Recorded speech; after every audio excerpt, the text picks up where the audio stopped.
إن الحمد لله نحمده ونستعينه ونستغفره ونعوذ بالله من شرور أنفسنا ومن سيئات أعمالنا من يهده الله فلا مضل له ومن يضلله فلا هادي له وأشهد أن لا إله إلا الله وحده لا شريك له وأشهد أن محمدا عبده ورسوله أما بعد فإن خير الحديث كتاب الله وخير الهدي هدي محمد صلى الله عليه وسلم وشر الأمور محدثاتها وكل محدثة بدعة وكل بدعة ضلالة وكل ضلالة في النار.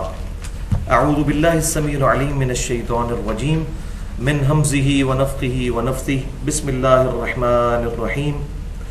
رب اشرح لي صدري ويسر لي أمري واحلل عقدة من لساني يفقهوا قولي. بسم الله الرحمن الرحيم. إن الله وملائكته يصلون على النبي يا أيها الذين آمنوا صلوا عليه وسلموا تسليما. اللهم صل على محمد وعلى آل محمد كما صليت على إبراهيم وعلى آل إبراهيم إنك حميد مجيد. اللهم بارك على محمد وعلى آل محمد كما باركت على إبراهيم وعلى آل إبراهيم إنك حميد مجيد. الحمدللہ آج 6 اپریل 2013 کو ہفتے کے دن قرآن کلاس نمبر 98 کے تحت انشاءاللہ تعالی سورۃ الانعام کی آیت نمبر 50 پر مزید گفتگو کریں گے. پچھلے ہفتے جو ہم نے گفتگو کی تھی اسی آیت مبارکہ پر، وہ تقریباً 88 منٹ کی گفتگو تھی جو ہماری ویب سائٹ اہل سنت پاک.com پر مسئلہ نمبر 6A کے نام سے اپلوڈ ہو چکی ہے ہمارے یوٹیوب کے چینل 720085 کے تھرو. اور اس گفتگو کا ٹاپک تھا علم الغیب سے متعلق فرقہ وارانہ نظریات کا تحقیقی جائزہ. آج کا درس اسی کی کنٹینیوشن اور تسلسل ہے، اور آج انشاءاللہ تعالی مسئلہ نمبر 6B کے نام سے ہم لیکچر کو ڈسکس کریں گے، جس کا عنوان ہے الہام، کشف اور خوابوں کی حقیقت سے متعلق فرقہ وارانہ نظریات کا تحقیقی جائزہ. اور خوابوں میں بھی پرٹیکولر امام کائنات سید الاولین والآخرین شفیع المذنبین رحمت للعالمین سیدنا و مولانا امام اعظم محمد رسول اللہ صلی اللہ علیہ وسلم کی خواب میں زیارت، اس کے بارے میں اپروپریٹ عقیدہ کیا ہونا چاہیے. تو یہ ہے مسئلہ نمبر 6B، الہام، کشف اور خوابوں کی حقیقت سے متعلق فرقہ وارانہ نظریات کا تحقیقی جائزہ. بھائیو، جہاں تک علم لدنی کی حقیقت کا تعلق ہے، یعنی بعض لوگوں کا یہ عقیدہ ہے کہ سینہ بسینہ علم بھی قرآن و سنت کے پیرلل ٹرانسفر ہوتا ہے، تو اس ٹاپک پر اسی سال محرم الحرام کے مہینے میں 1434 ہجری میں ہی میں نے 80 منٹ کی گفتگو کی تھی مسئلہ نمبر 55A کے نام سے علم لدنی سے متعلق فرقہ وارانہ نظریات کا تحقیقی جائزہ. اور اس میں جو باطنیت کا مکتبہ فکر رکھنے والے لوگ ہیں ان کی چیزوں کو میں نے علمی دلائل کے ساتھ ایڈریس کیا تھا. آج میں اس ٹاپک کو ڈسکس نہیں کروں گا جو کہا جاتا ہے کہ خضر علیہ السلام آتے ہیں انسانی شکل میں اور لوگوں کو ایجوکیٹ کرتے ہیں. وہ علم لدنی کا ٹاپک ہے. پھر آج کے لیکچر سے پہلے میں وہی اعلان کر دوں کہ بھائیو، الحمدللہ میری روٹی دین کے ساتھ نہیں جڑی ہوئی، اور یہ میں بات بار بار ریپیٹ کرتا ہوں کہ میں نے فرقہ واریت کو 3 طلاقیں دے کر اور 4 تکبیریں پڑھ کر دفنا دیا ہے. کیونکہ جو بندہ فرقہ واریت میں پڑ جائے وہ کبھی بھی حق بات نہیں کرتا. اور میں جب علماء کرائم کی یعنی مجرم علماء کی کتابیں پڑھتا ہوں تو مجھے اندازہ ہوتا ہے کہ کس طریقے سے وہ واضح قرآن اور سنت کے احکامات کو چھپا جاتے ہیں صرف اپنے مکتبہ فکر کی حفاظت کرنے کے لیے. اور معذرت کے ساتھ اس حمام میں تقریباً سارے ہی ننگے ہیں. تو میرے لیے دعا کریں کہ اللہ تعالیٰ اس دن سے پہلے کہ جب معاذ اللہ استغفر اللہ میں اپنا ذریعہ معاش دین کو بناؤں، اس سے پہلے ہی اللہ تعالیٰ مجھے ایمان و عافیت کے ساتھ مدینہ شریف میں موت اور جنت البقیع میں مدفن عطا فرمائے، اور جنت الفردوس میں اپنے محبوب صلی اللہ علیہ وسلم کے قدموں میں جگہ عطا فرمائے. اور یہ تمام دعائیں ہمارے سب مسلمانوں کے حق میں قبول و منظور فرمائے. بھائیوں میں 31 سال تک بریلوی رہا، اس کے بعد کچھ عرصہ دیوبند کے ساتھ گزرا، پھر اہل حدیث کے ساتھ، پھر اہل تشیع کے ساتھ۔ اب بھی سب کے لیکچر سنتا ہوں، جس کی حق بات ہے قبول کر لیتا ہوں، اور جہاں پر کوئی غلطی دیکھتا ہوں تو پوائنٹ آؤٹ کرنے کی کوشش کرتا ہوں۔ اور ایک مسلمان کا ایٹیٹیوڈ یہی ہونا چاہیے کہ کسی بھی دوسرے کلمہ گو اہل قبلہ کی تکفیر کیے بغیر اس کی غلطی علمی طریقے سے اس پر واضح کی جائے۔ میرا جھگڑا صرف ان مجرم علماء کے ساتھ ہے جنہوں نے اپنے فرقے کی حفاظت کرتے ہوئے امت سے حق بات چھپائی اور لوگوں کو اپنی مرضی کی انٹرپریٹیشنز قرآن و سنت کی کر کے ان کا قبلہ خراب کر دیا، اور حتیٰ کہ خوابوں کو، اور یہاں تک کہ جو شیطانی خواب ان کو آتے ہیں ان کو عوام کے اندر پروپیگیٹ کر کے انہوں نے روٹی اور روزی کا سلسلہ چلایا ہوا ہے، وَلِعَوْذُ بِاللَّهِ تَعَالَى۔ آج کی گفتگو میں انشاءاللہ کل 11 آیات آئیں گی، مینلی جو ہے کراس ریفرنس کے طور پر۔ ان سے متعلق آپ کو ایک ایک پیج مل چکا ہے جس پہ وہ 11 کی 11 آیات پرنٹڈ فارم میں موجود ہیں۔ جہاں تک احادیث کا تعلق ہے تو آج جتنی بھی احادیث میں بیان کروں گا تمام کے ریفرنسز بتا دوں گا کہ یہ کون سی کتاب سے حدیث ہے، اور جو کریٹیکل حدیث ہوگی اس کا انٹرنیشنل نمبر بھی بتا دوں گا، جو علماء حرمین اور بیروت کی انٹرنیشنل نمبرنگ چل رہی ہے پوری دنیا میں، اور اسی کے مطابق مکتبۃ الشاملہ جو عربی سافٹ ویئر ہے اور عربی کتب جو ہیں چھپتی ہیں، اور پاکستان میں دارالسلام والے اسی انٹرنیشنل نمبرنگ کے اوپر احادیث کی کتابیں چھاپتے ہیں۔ اس کے باوجود اگر کسی کی کوئی کیوری ہو تو وہ لیکچر کے اینڈ میں مجھ سے پوچھ سکتا ہے، لیکن لیکچر کے دوران گفتگو کا ڈیکورم خراب نہیں کرنا چاہیے، بلکہ حق بات کو بڑی تسلی کے ساتھ سننا چاہیے۔ یہی ایک مسلمان کا ایٹیٹیوڈ ہے۔ اور میں اپنی ای میلز کا جواب بھی بڑا ریگولرلی دیتا ہوں، ہر ہفتے درجنوں اور بسا اوقات سینکڑوں ای میلز کا جواب دینا پڑتا ہے، اور میرا ای میل کا ایڈریس ہے mirza_95@yahoo.com۔ اس تمہیدی گفتگو کے بعد اب آج کے مرکزی ٹاپک کی طرف آتے ہیں جو 3 اہم ترین علمی پوائنٹس پر مشتمل ہے، اور ان 3 پوائنٹس کا اجمالی تعارف میں شروع میں ہی کروا دیتا ہوں تاکہ ہماری لیکچر میں دلچسپی قائم رہے۔ اور یہاں پر میں علا وجہ بصیرت یہ بات کر دوں کہ آج جو میں ٹاپک ایڈریس کرنے جا رہا ہوں، میرے علم کی حد تک آج تک کسی بھی شخص نے نہ اپنی تحریر میں اور نہ اپنی تقریر میں اس ٹاپک کو اس طریقے سے ایڈریس کیا ہے۔ الحمدللہ وہ آپ کو سننے کے بعد اندازہ بھی ہو جائے گا۔ اور یہ لیکچر تیسرے نمبر پہ ہے جس کے لیے مجھے بڑی جان لڑانی پڑی۔ پہلے نمبر پر وہ لیکچر جو میں نے محرم الحرام میں 2.25 گھنٹے کا لیکچر دیا تھا، حدیث قرطاس پر اور وسیع رسول کون ہے صلی اللہ علیہ وسلم، اور دوسرا رفع الیدین سے متعلق جو 2.25 گھنٹے کا میرا لیکچر تھا، رفع الیدین سے متعلق فرقہ وارانہ نظریات کا تحقیقی جائزہ۔ اور اب یہ تیسرے نمبر پر مشکل ترین جو لیکچر مجھے تیار کرتے وقت واقعی جان کھپانی پڑی، وہ یہ والا لیکچر ہے۔ اس لیکچر میں ہم 3 علمی پوائنٹس کے تحت 3 اصطلاحات کو ڈسکس کریں گے، 3 ٹرمنالوجیز کو۔ پوائنٹ نمبر 1 ہوگا الہام سے ریلیٹڈ، الہام کی تعریف کیا ہے اور قرآن و سنت میں اس کی مثالیں کون سی ہیں۔ پوائنٹ نمبر 2 کشف سے ریلیٹڈ ہوگا کہ کشف کا عقیدہ کیا ہے۔ یہ کشف لفظ ہے، کشف لفظ نہیں ہے، کاف کے اوپر زبر، شین کے اوپر زبر اور پھر فا پہ ساکن۔ تو کشف کے بارے میں عقیدہ کیا ہے کتاب و سنت کی روشنی میں۔ اور پوائنٹ نمبر 3 جو ہے وہ خوابوں سے متعلق، جسے عربی میں رؤیا کہتے ہیں، اور اس میں بھی پرٹیکولر خواب میں دیدار مصطفیٰ صلی اللہ علیہ وآلہ وسلم سے متعلق کیا عقیدہ ہونا چاہیے اور اس میں حق بات کیا ہے، وہ میں انشاءاللہ بیان کروں گا۔ اور اسی میں انشاءاللہ تعالی میں 5 خواب احادیث کی کتابوں سے بتاؤں گا کہ جو نبی صلی اللہ علیہ وسلم کی وفات کے بعد صحابہ نے، تابعین نے، تبا تابعین نے اور تبا تبا تابعین نے نبی صلی اللہ علیہ وسلم کو خواب میں دیکھا، اور الحمدللہ یہ حق ہے۔ تو پہلی اصطلاح کی طرف آتے ہیں، ایک دفعہ دروشی پڑھ لیجئے۔ اللہم صلی علی محمد وعلی آل محمد کما صلیت علی ابراہیم وعلی آل ابراہیم انک حمید مجید۔ اللہم بارک علی محمد وعلی آل محمد کما بارکت علی ابراہیم وعلی آل ابراہیم انک حمید مجید۔ پہلی اصطلاح ہے الہام۔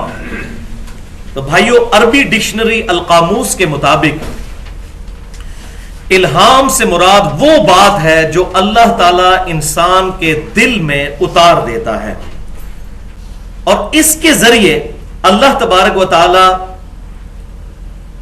انسانوں کو رہنمائی عطا کرتا ہے، کسی چیز کی ٹرو انڈرسٹینڈنگ عطا فرماتا ہے، سمجھ بوجھ، اور پھر انسان کا دل اس بات پر مطمئن ہو جاتا ہے. یہ ہے الہام. اس کے لیے قرآن و سنت میں مختلف الفاظ آئے ہیں. الہام کا لفظ بھی آیا، القاء کا لفظ بھی آیا، شرح صدر کا لفظ بھی آیا، سینے کا کھل جانا، ٹرو انڈرسٹینڈنگ. اور بسا اوقات لغت کے معنوں میں وحی کا لفظ بھی استعمال ہوا ہے الہام کے لیے، لغت کے معنوں میں. اصطلاح کے معنوں میں وحی صرف پیغمبروں پر آتی ہے، لغت کے معنوں میں. تو اب اپنا جو پیج ہے قرآن پاک کے ریفرنسز والا وہ نکال لیجئے. اس میں پہلی 5 آیات جو ہیں وہ اسی سے ریلیٹڈ ہیں، الہام سے متعلق. اعوذ باللہ من الشیطان الرجیم، بسم اللہ الرحمن الرحیم. پہلی آیت مبارکہ ہے سورہ الشمس پارہ نمبر 30 کی آیت نمبر 8. انسانی نفس کا ذکر کرتے ہوئے اس کانٹیکسٹ میں اللہ تعالیٰ ارشاد فرماتا ہے فَأَلْهَمَهَا فُجُورَهَا وَتَقْوَاهَا، پس ہم نے اس نفس میں برائی کا بھی مادہ رکھ دیا اور اس کا سینس بھی رکھ دیا، وَتَقْوَاهَا، اور ڈرنے کی صلاحیت بھی رکھ دی، یعنی برائی سے بچنے کی، یعنی نیکی اور خیر اور بھلائی بھی نفس میں ودیت کر دیا گیا ہے. یہ جبلی طور پر جس کو ہم کہتے ہیں نیچرل انسٹنکٹ جو ہے انسان کی جبلی ہدایت، وہ ہر نفس کو دے دی گئی ہے. ہر انسان جھوٹ بولنے کو برا سمجھتا ہے اور سچ بولنے کو اچھا، چاہے اس تک وحی کی تعلیمات نہ بھی پہنچی ہوں تب بھی. یہ ہماری جبلت میں ہے. ظلم کرنے کو برا سمجھتا ہے اور کسی کے ساتھ بھلائی کرنے کو اچھا سمجھتا ہے، یہ ہماری جبلت میں داخل. اور میں اسی پر جملہ بولا کرتا ہوں کہ آج بھی امریکہ میں ہالی ووڈ کی فلم کے اینڈ پہ بھی سچ کی جیت دکھائی جاتی ہے. کبھی کوئی ایسی فلم بھی نہیں بنی کہ جس میں جھوٹ کی جیت دکھائی دے. یہ انسان کی انسٹنکٹ میں ہے کہ انسان سچائی سے پیار کرتا ہے اور اس کو پیور سمجھتا ہے، اچھا سمجھتا ہے. تو یہ اللہ تعالیٰ نے ہمارے نفس میں ودیت کیا. پھر دوسری آیت سورۃ الاعلیٰ کی پہلی 3 آیات. تو سورۃ الاعلیٰ کی انہی 3 آیات کے کانٹیکسٹ میں، خصوصاً پہلی آیت کے کانٹیکسٹ میں، مسند امام احمد میں صحیح سند کے ساتھ یہ حدیث ہے کہ آپ صلی اللہ علیہ وسلم جب بھی سبح اسم ربک الاعلیٰ تلاوت فرماتے تھے تو سبحان ربی الاعلیٰ کہا کرتے تھے. تو پاکی بیان کرو اپنے رب کے نام کی جو کہ بلند مرتبے والا ہے. الذی خلق فسوی، وہ جس نے چیزوں کو تخلیق فرمایا اور ان کو بڑی پرفیکشن کے ساتھ ان کا تسویہ کیا. والذی قدر فہدی، جس نے ہر شے کا ایک اندازہ مقرر فرمایا. فہدا، اور اسے جبلی ہدایت دے دی. بچے کو پیدا ہوتے ہی ماں کے پستان سے دودھ چوسنے کی جبلی ہدایت، نیچرل انسٹنکٹ اس میں اللہ تعالیٰ نے ڈال دی ہے. اسی طریقے سے بکری کے اندر یہ جبلی ہدایت موجود ہے. اس کے سامنے آپ جتنا مرضی فریش قیمہ ڈال دیں وہ اس کی طرف تھوکے گی بھی نہیں، گھاس کی طرف اٹریکٹ ہوگی. یہ اس کی جبلی ہدایت ہے. شیر کے سامنے آپ جتنی پیاری سبزیاں لا کے رکھ دیں وہ کبھی بھی اس کی طرف نہیں دیکھے گا، وہ گوشت کی طرف جائے گا. تو یہ ساری کی ساری چیزیں اللہ تعالیٰ نے ہر مخلوق میں ودیت کی ہیں. والذی قدر فہدی. تیسری آیت ایک پرٹیکولر الہام، ایک خاص جانور کا اللہ تعالیٰ نے ذکر کیا. سورۃ النحل کی آیت نمبر 68، اور اسی جانور کے نام پر، اسی کیڑے کے نام پر اس کا نام سورۃ النحل ہے، یعنی شہد کی مکھی. وَأَوْحَى رَبُّكَ إِلَى النَّحْلِ، اور تمہارے رب نے وحی کی شہد کی مکھی کی طرف. اب یہ دیکھیں وحی کا لفظ بھی یہاں استعمال ہوا ہے، یہ لغت کے معنوں میں ہے. الہام کیا، اس کے دل پر القاء کی. یہ بات، یہ وہ وحی جلی نہیں ہے جو پیغمبروں کی طرف ہوتی ہے. وحی عربی زبان میں کہتے ہیں خفیہ طریقے سے کسی کو بات بتا دینا. تو تمہارے رب نے وحی کی یعنی الہام کیا الی النحل، شہد کی مکھی کی طرف. ان اتخذی من الجبال بیوتا، کہ تو گھر بنا پہاڑوں کے اندر. ومن الشجر، اور درختوں میں. وَمِمَّا يَعْرِشُونَ، اور جتنی بھی بلند چیزیں ہیں، جتنی بھی چھتیں ہیں، جتنی بھی اونچی بیلیں ہیں، ان میں تو گھر بنا. اب پرٹیکولر ایک اور ہدایت کا ذکر آ رہا ہے اگلی آیت میں، ریفرنس نمبر 4 جو آپ کے پیج پہ ہے، سورہ الزمر کی آیت نمبر ہے 22.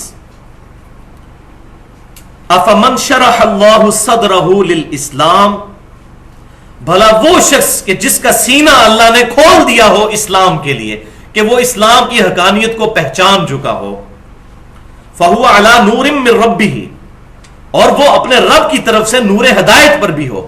اور اس میں اب بٹوین دا ورڈز بات محذوف کر دی گئی.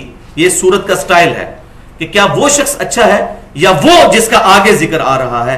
فویل للقاسیۃ قلوبہم، تو ہلاکت ہے دل کی سختی جن لوگوں کے اندر موجود ہے ان کے لیے. قلوبہم من ذکر اللہ، اللہ کے ذکر کے بارے میں جن کے دل سخت ہو چکے ہیں. اولئک فی ضلال مبین، اور یہی لوگ کھلی گمراہی میں ہیں.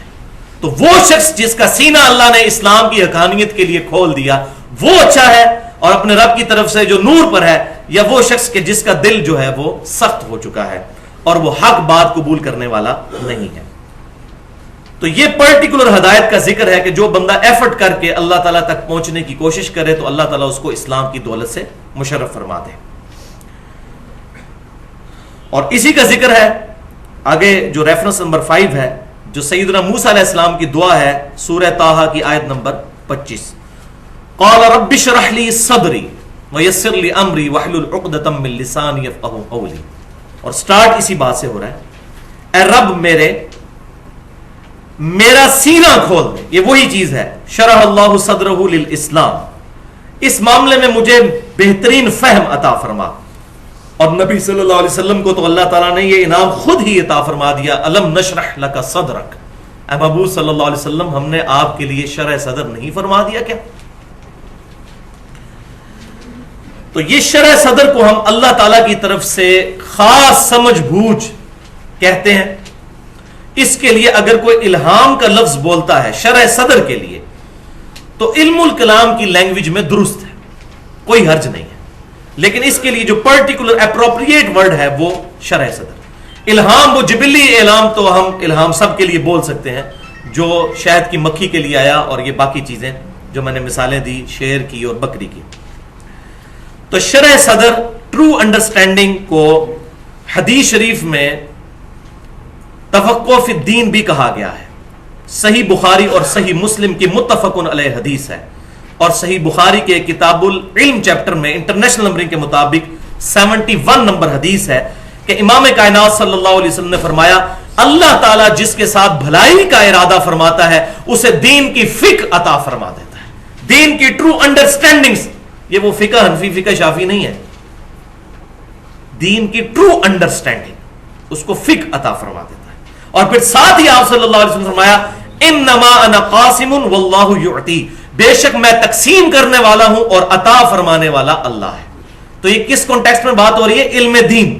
یہ ایک ٹکڑا اٹھایا ہوا ہے بعض لوگوں نے اور وہ کہتے ہیں جی سب کچھ نبی صلی اللہ علیہ وسلم تقسیم کر رہے ہیں دنیا میں. تو یہ پوری حدیث نہیں پڑھتے. وہ حدیث یہ ہے کہ میں دین اللہ سے سیکھتا ہوں، اللہ مجھے دین سکھاتا ہے، میں تقسیم کرنے والا ہوں. یہ دین کے کانٹیکسٹ میں.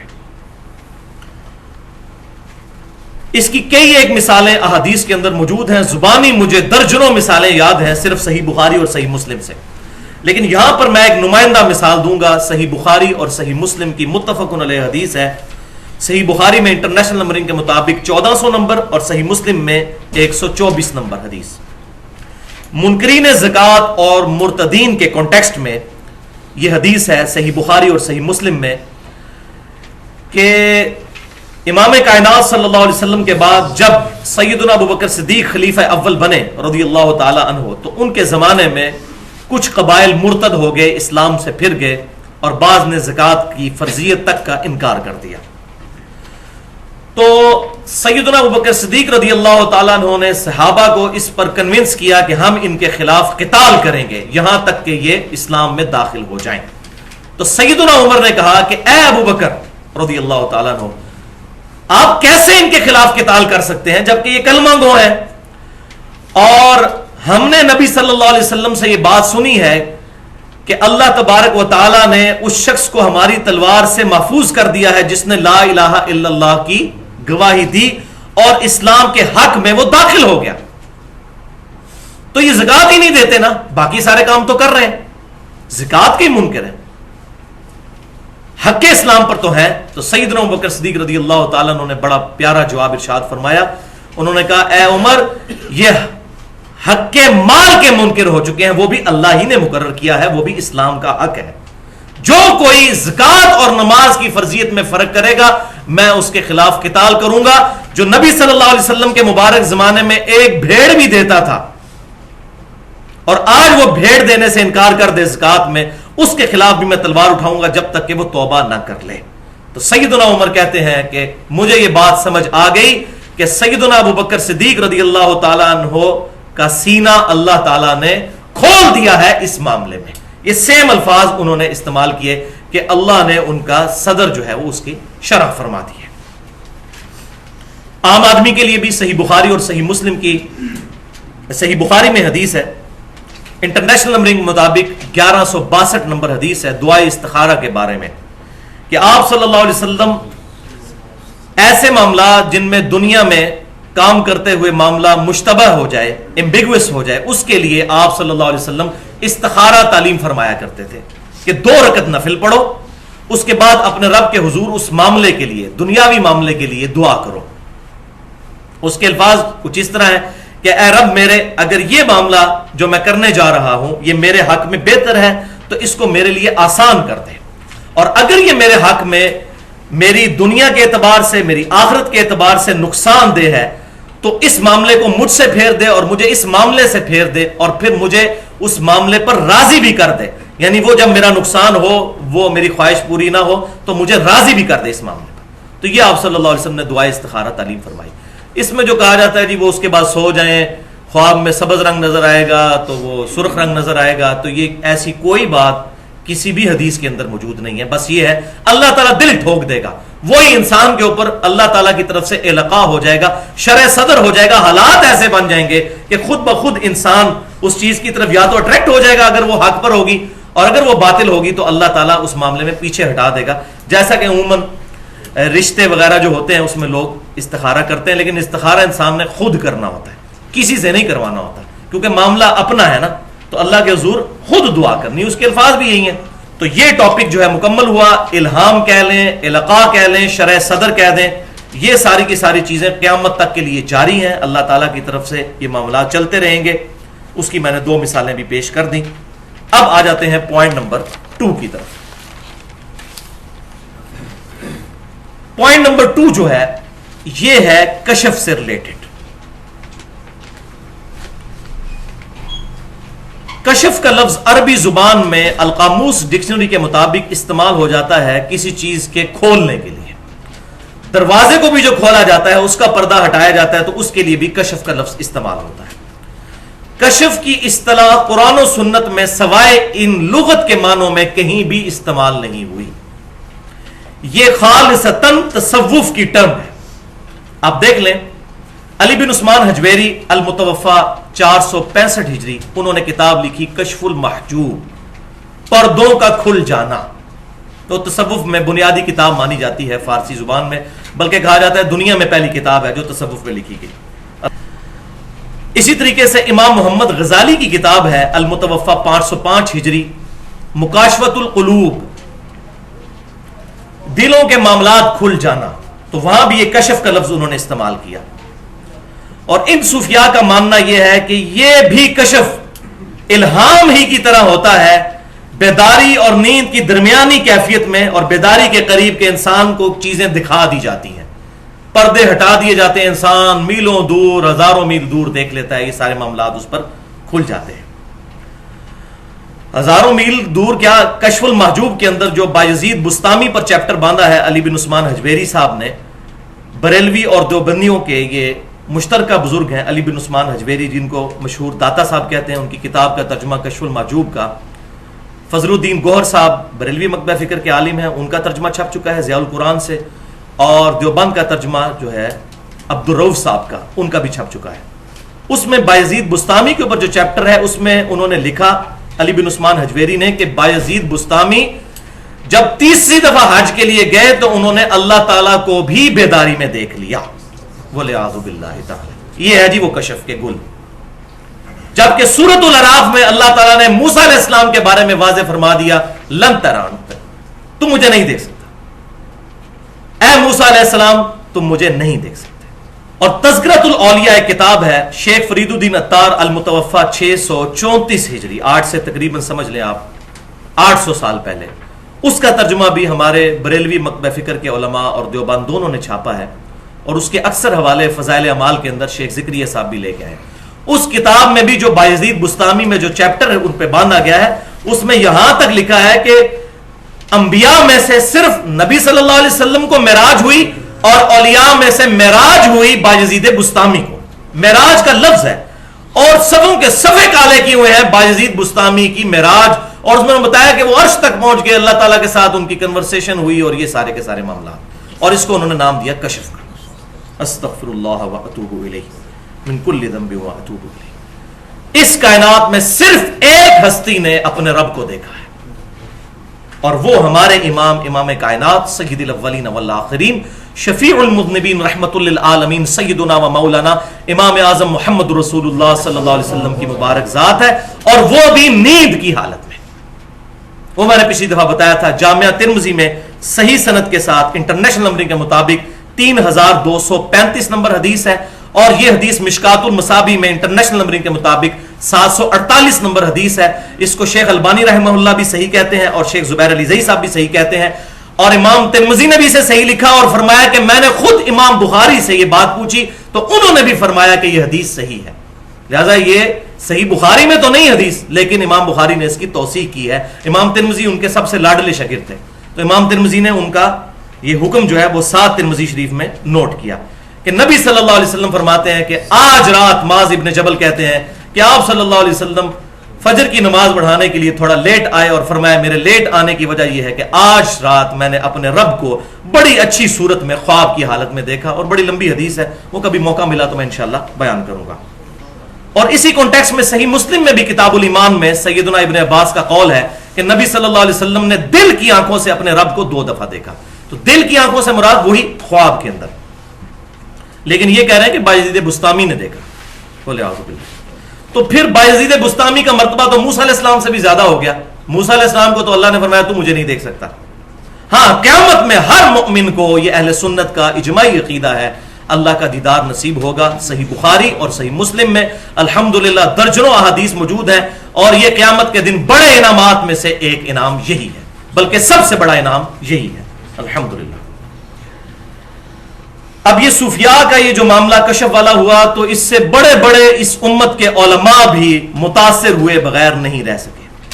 حتیٰ کہ مجھے حیرانگی ہوتی ہے کہ امام ابن تیمیہ جیسی شخصیت جنہوں نے پوری زندگی تصوف کے رد میں گزاری، یہاں پر آ کر وہ بھی بڑی برے طریقے سے پھنس گئے.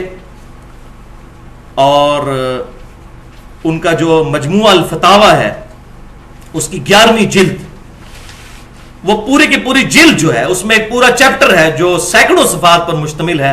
اس کا نام ہی ہے اولیاء اللہ کے کشف کا بیان. اس کا رد نہیں کیا انہوں نے، اس کو ایکسپلین کیا ہے کہ یہ کشف حق ہوتا ہے.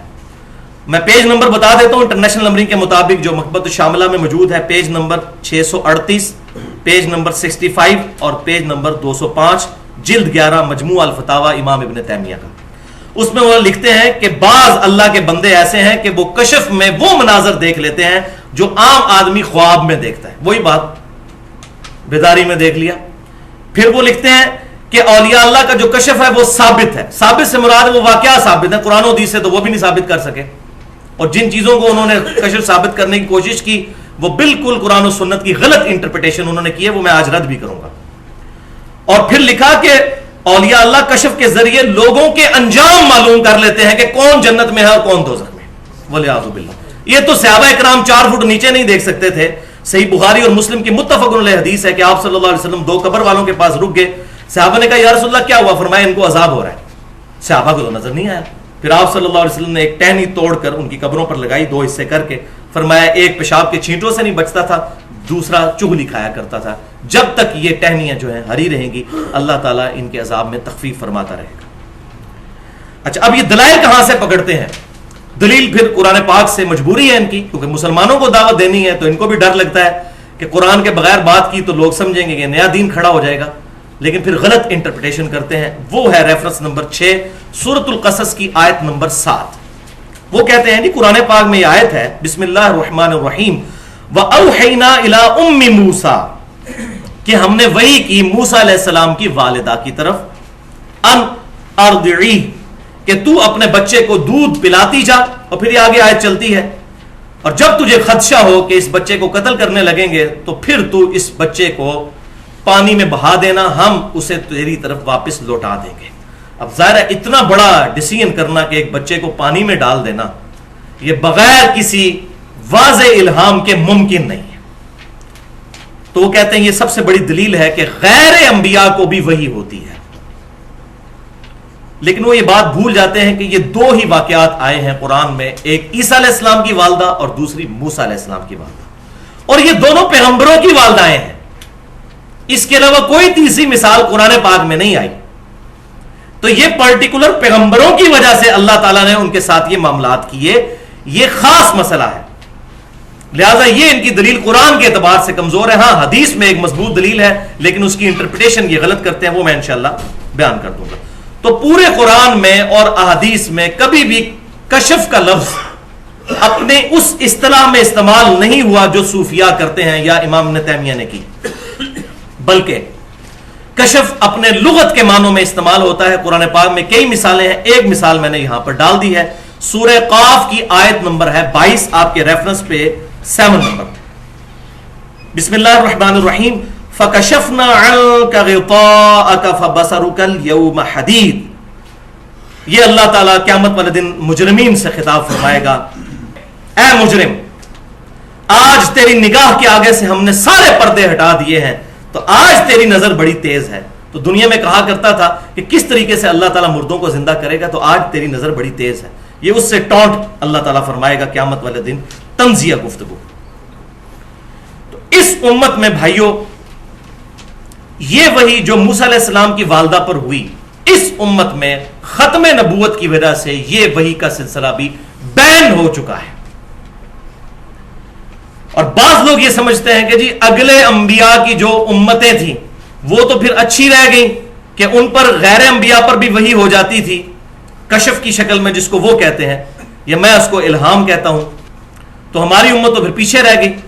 تو بھائیو یہ اس امت کی خوبی ہے کہ ختم نبوت کی وجہ سے یہاں پر یہ معاملہ بین ہو گیا، اور یہ میرا اللہ تبارک و تعالیٰ نے مجھ پر شرح صدر کیا ہے یہ معاملہ.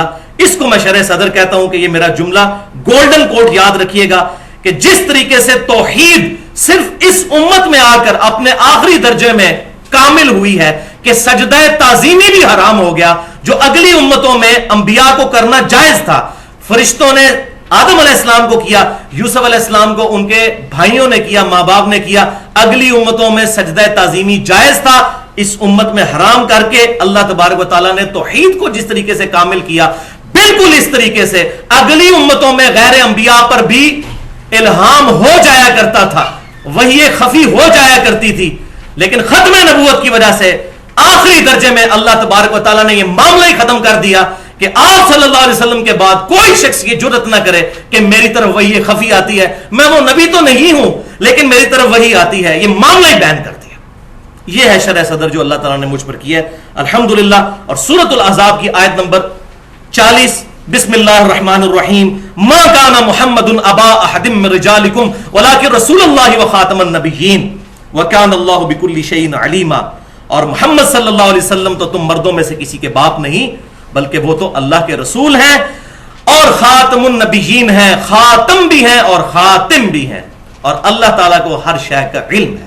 یہ خاتم اور خاتم کی بحث جو قادیانی کرتے ہیں، آج موقع نہیں، اس پہ میرا پورا لیکچر ہے تقریباً 35 سے 40 منٹ کا، مسئلہ نمبر 40 کے نام سے اہل سنت پاک.com پر. تو بھائیو اب چونکہ سلسلہ نبوت امام کائنات صلی اللہ علیہ وسلم پر مکمل ہو چکا، اب اس میں امپلائڈ ہے کہ وحی کا سلسلہ بھی ختم، سوائے ایک چیز کے، وہ آگے آ جائے گی. وہ آپ صلی اللہ علیہ وسلم نے خود ہی بتا دی. سورہ ال عمران کی آیت نمبر 179 جس پہ میں نے پچھلی دفعہ گفتگو بھی کی تھی, آپ کے ریفرنس پیج پہ آیت نمبر 9. بسم اللہ الرحمن الرحیم. وما کان اللہ لیطلعکم علی الغیب, اور اللہ کی یہ شان نہیں ہے کہ تمہیں غیب پر مطلع کرے. ولیکن اللہ یجتبی من رسلہ من یشاء, بلکہ اللہ تعالیٰ چن لیتا ہے اپنے پیغمبروں میں سے جن کو چاہتا ہے. فآمنوا باللہ ورسولہ, تو تمہارا کام ہے ایمان لاؤ اللہ اور اس کے رسول پر. وَإِن تُؤْمِنُوا وَتَتَّقُوا فَلَكُمْ أَجْرٌ عَظِيمٌ, اور اگر تم ایمان لاؤ گے اور تقوی اختیار کرو گے تو تمہارے لیے اجر عظیم ہے. تو سیدنا ابو بکر صدیق رضی اللہ تعالیٰ عنہ سے لے کر آخری انسان جو مسلمان اس روئے عرض پر آئے گا, سب کے سب لوگ ایمان بالغیب رکھیں گے. علم غیب صرف اللہ تعالیٰ اپنے انبیاء کو عطا فرماتا ہے, اور ہمارے محبوب صلی اللہ علیہ وسلم کو اللہ تعالیٰ نے جو غیبی خبریں عطا فرمائی وہ ان کے لیے, باقی سب لوگ تصدیق کرنے والے ہیں. اس پہ میں نے پچھلی دفعہ ڈیٹیل سے بحث بھی کی تھی الحمدللہ. اس میں نے کئی ایک مثالیں بتائیں جو آج میں نے بتائی. صحیح بخاری اور صحیح مسلم کی متفق علیہ حدیث کی عذاب قبر صحابہ کو نظر نہیں آیا, نبی صلی اللہ علیہ وسلم نے دیکھ لیا. اسی طریقے سے صحیح بخاری اور مسلم کی متفق علیہ حدیث ہے کہ آپ صلی اللہ علیہ وسلم نے منبر پہ خطبہ دیتے ہوئے فرمایا کہ میں نے جنت اور دوزخ کو بالکل اپنے سامنے دیکھا, صحابہ کو نظر نہیں آئی. اسی طریقے سے صحیح مسلم میں حدیث ہے انٹرنیشنل نمبرنگ کے مطابق 7213 کہ آپ صلی اللہ علیہ وسلم نے فرمایا کہ اگر مجھے یہ خطرہ نہ ہوتا کہ تم اپنے مردوں کو ہی دفنانا چھوڑ دو گے تو جو عذاب میں دیکھتا ہوں قبر کا اور سنتا ہوں, میں اپنے رب سے دعا کرتا کہ اللہ تعالیٰ تمہیں وہ عذاب سنوا دیتا, لیکن مجھے ڈر ہے کہ اگر تم وہ عذاب سن لو تو تم اپنے مردوں کو دفنانا ہی چھوڑ دو گے. اب اس میں یہ بات پتہ چل گئی کہ صحابہ کرام نے کبھی عذاب نہیں سنا, تو یہ کشف القبور کا عقیدہ سوائے من گھڑت عقیدے کے کچھ نہیں ہے. یا پھر ڈکلیئر کریں کہ ہاں ان ہمارے بزرگوں کے مرتبے صحابہ سے بھی بڑھ کر تھے, ان پہ وہ چیزیں کھل گئی جو صحابہ کرام علیہم رضوان پر نہیں کھلی, والعیاذ باللہ تعالی. اب رہا مسئلہ بھائیو اس حدیث کا جس کی غلط انٹرپریٹیشن کی تقریباً تمام مکاتب فکر کے لوگوں نے, اور ایک غلط عقیدہ امت کے اندر پروپیگیٹ کر دیا, اور اسی کو انہوں نے کہا یہ ہے ہمارے کشف کی بنیاد, یہ والی حدیث. تو وہ میں حدیث بھی بیان کرتا ہوں, اس کی غلط انٹرپریٹیشن کی ایک ایک چیز کا جواب بھی دوں گا انشاءاللہ, اس کی صحیح اپروپریٹ ٹرانسلیشن بھی بتاؤں گا. وہ صحیح بخاری اور صحیح مسلم کی متفق علیہ حدیث ہے سیدنا عمر فاروق رضی اللہ تعالیٰ عنہ کے فضائل کے چیپٹر میں, کہ نبی صلی اللہ علیہ وسلم نے فرمایا کہ اگلی امتوں میں محدث ہوا کرتے تھے, اگر میری امت میں کوئی محدث ہوتا تو سیدنا عمر ہوتے. اور انہوں نے ترجمہ کیا کہ اگر میری امت میں کوئی محدث ہے تو وہ عمر ہے. اب یہ دو ترجمے, دونوں طرف ترجمہ جا سکتا ہے. ہم پہلے ترجمے کو کیوں ترجیح دیتے ہیں اور دوسرے کو نہیں مانتے, اس کے میں انشاءاللہ دلائل دوں گا. محدث اور محدث یہ دو ٹرم سمجھ لیجئے. ایک ہوتا ہے محدث جیسے امام بخاری تھے, امام مسلم زیر کے ساتھ, حدیث روایت کرنے والا, بات روایت کرنے والا.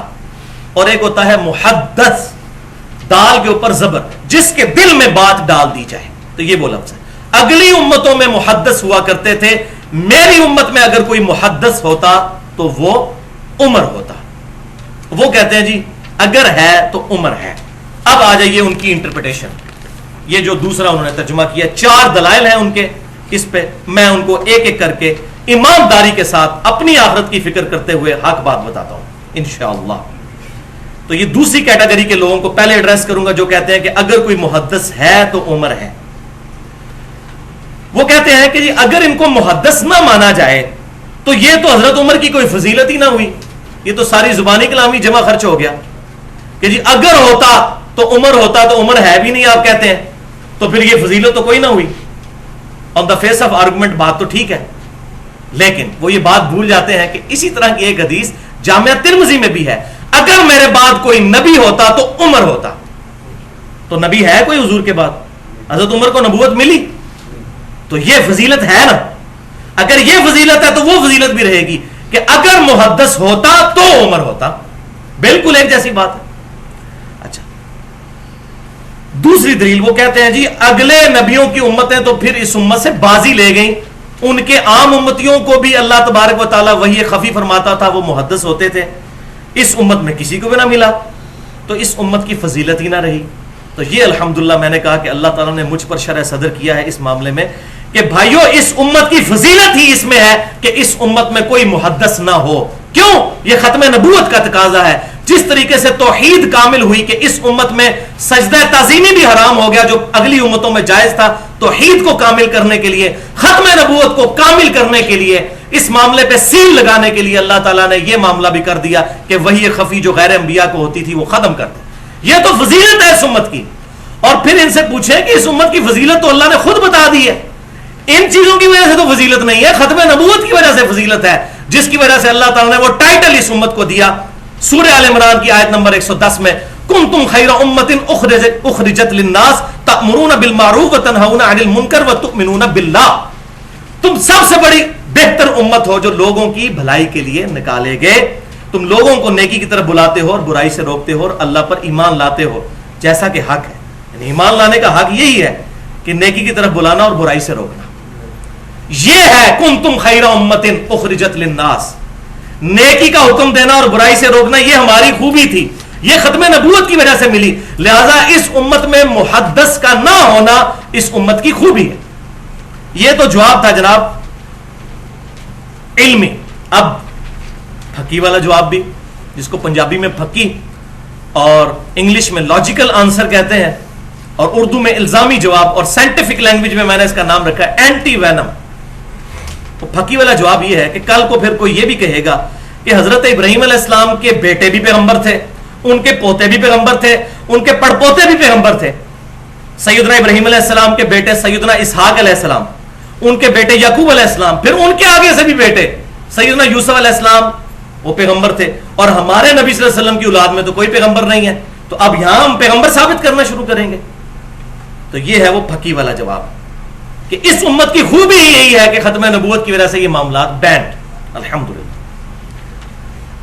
تیسری دلیل جس سے وہ دھوکہ دینے کی کوشش کرتے ہیں وہ بھی بڑی مضبوط دلیل ہے اگر عام آدمی کو پتہ نہ ہو. وہ کہتے ہیں کہ دیکھیں جی صحیح بخاری اور مسلم کی متفق علیہ حدیث ہے کہ 3 معاملات میں اللہ تعالیٰ نے سیدنا عمر فاروق رضی اللہ تعالیٰ عنہ کے مشورے پر آیات قرآن کی نازل کر دی. نمبر 1 کہ سیدنا عمر فاروق رضی اللہ تعالیٰ عنہ نے مشورہ دیا تھا کہ مقام ابراہیم کو مصلی بنایا جائے, کیونکہ آپ صلی اللہ علیہ وسلم مستجاب دیوار پر کھڑا ہوتے تھے, اور وہ جو دیوار ہے یہ آپ پاکستان سے دیکھیں تو اس کارنر پر جو ہے وہ حجر اسود ہے, اس دیوار کو مستجاب کہتے ہیں.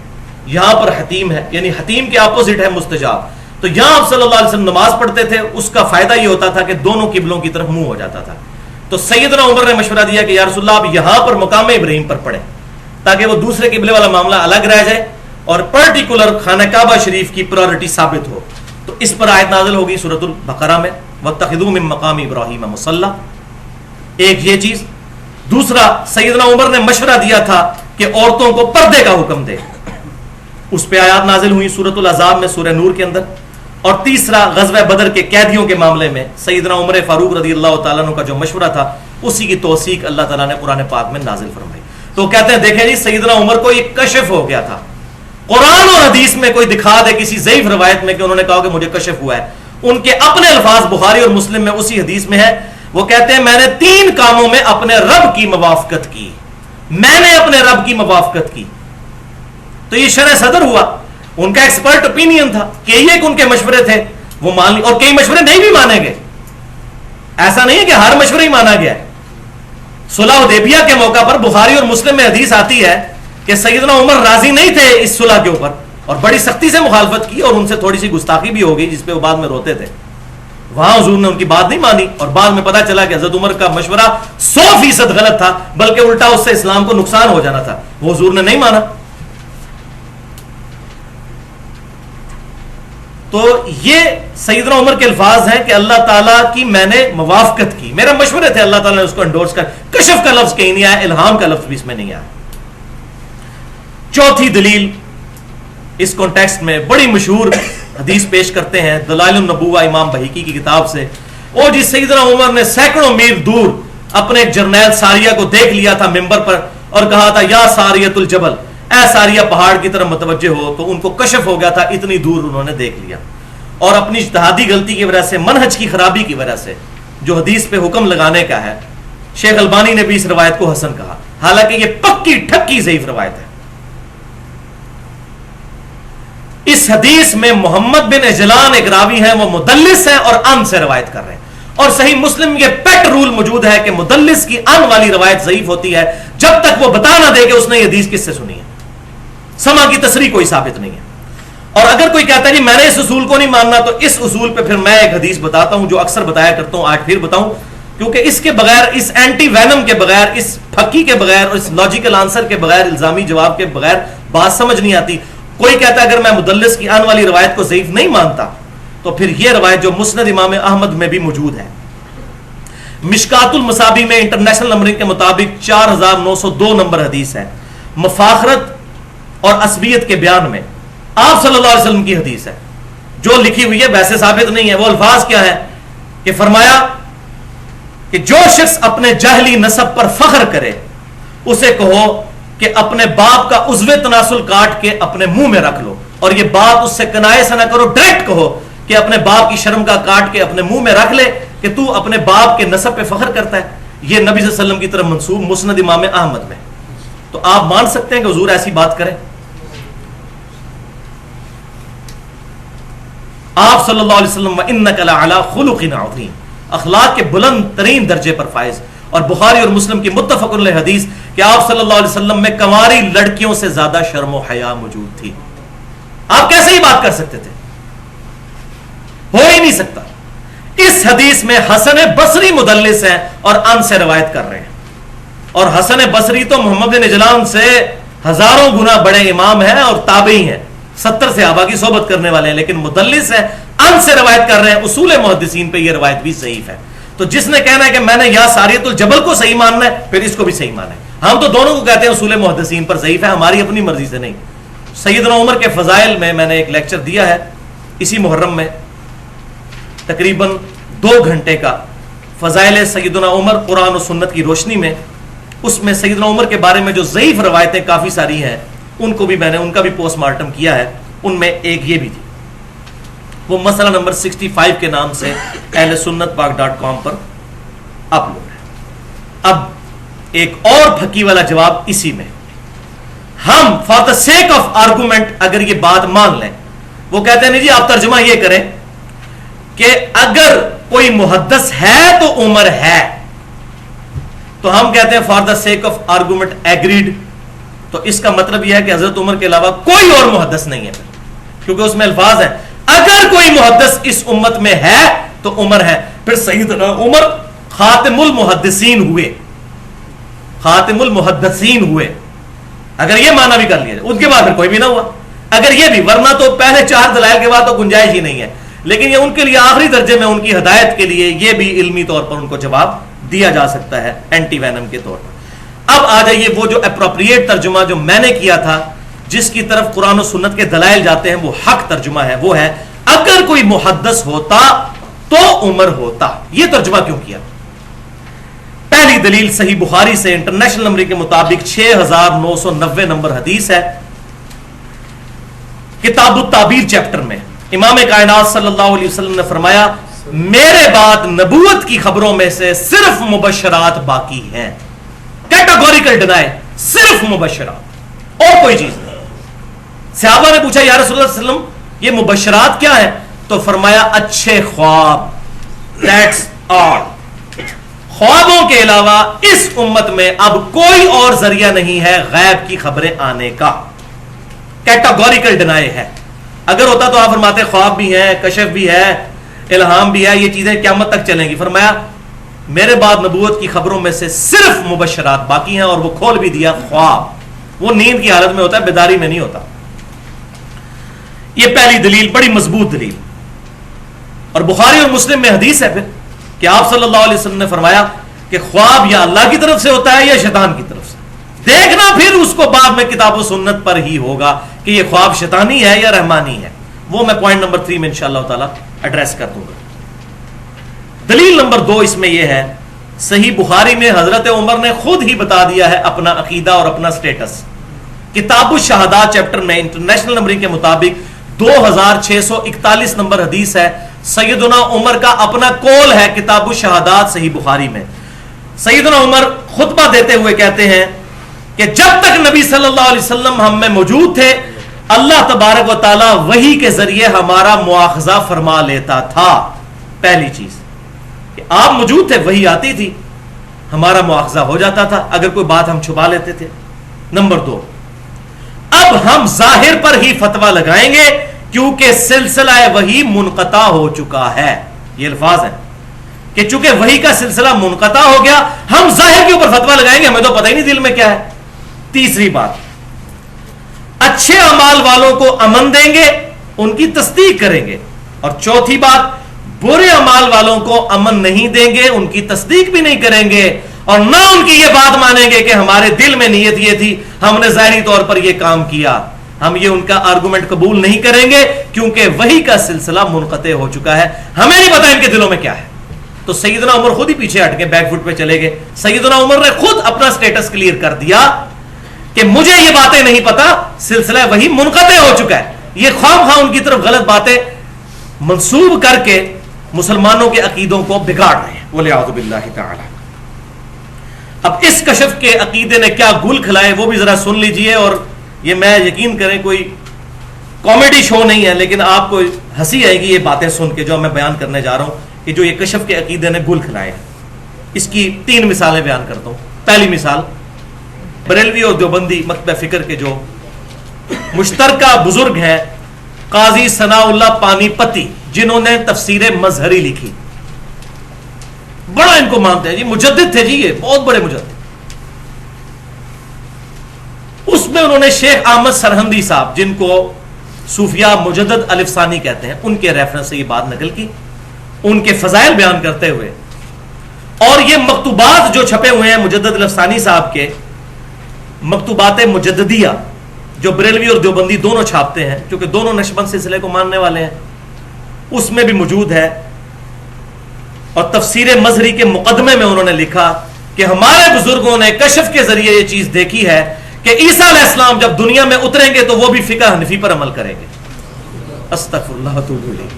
اندازہ کریں، یعنی ایک پیغمبر کو ایک غیر پیغمبر کا مقلد، یعنی کہ جب انسان کے دماغ خراب ہو جائے نا تو کس درجے تک انسان اتر جاتا ہے. وہ کہتے ہیں عیسیٰ علیہ السلام بھی، یہ نہیں کہا کہ نبی صلی اللہ علیہ وسلم کی پیروی کریں گے، جبکہ حدیث میں آتا ہے بخاری اور مسلم اور باقی کتابوں میں کہ وہ تمہارے نبی کی سنت کو زندہ کریں گے. لیکن انہوں نے اللہ معافی دے کہ پیغمبر کے برابر یا اس سے اوپر ہی درجہ دے دیا ہوا ہے کہ عیسیٰ علیہ السلام بھی فقہ حنفی پر عمل کریں گے. ہم نے کشف کے ذریعے دیکھ لیا ہے.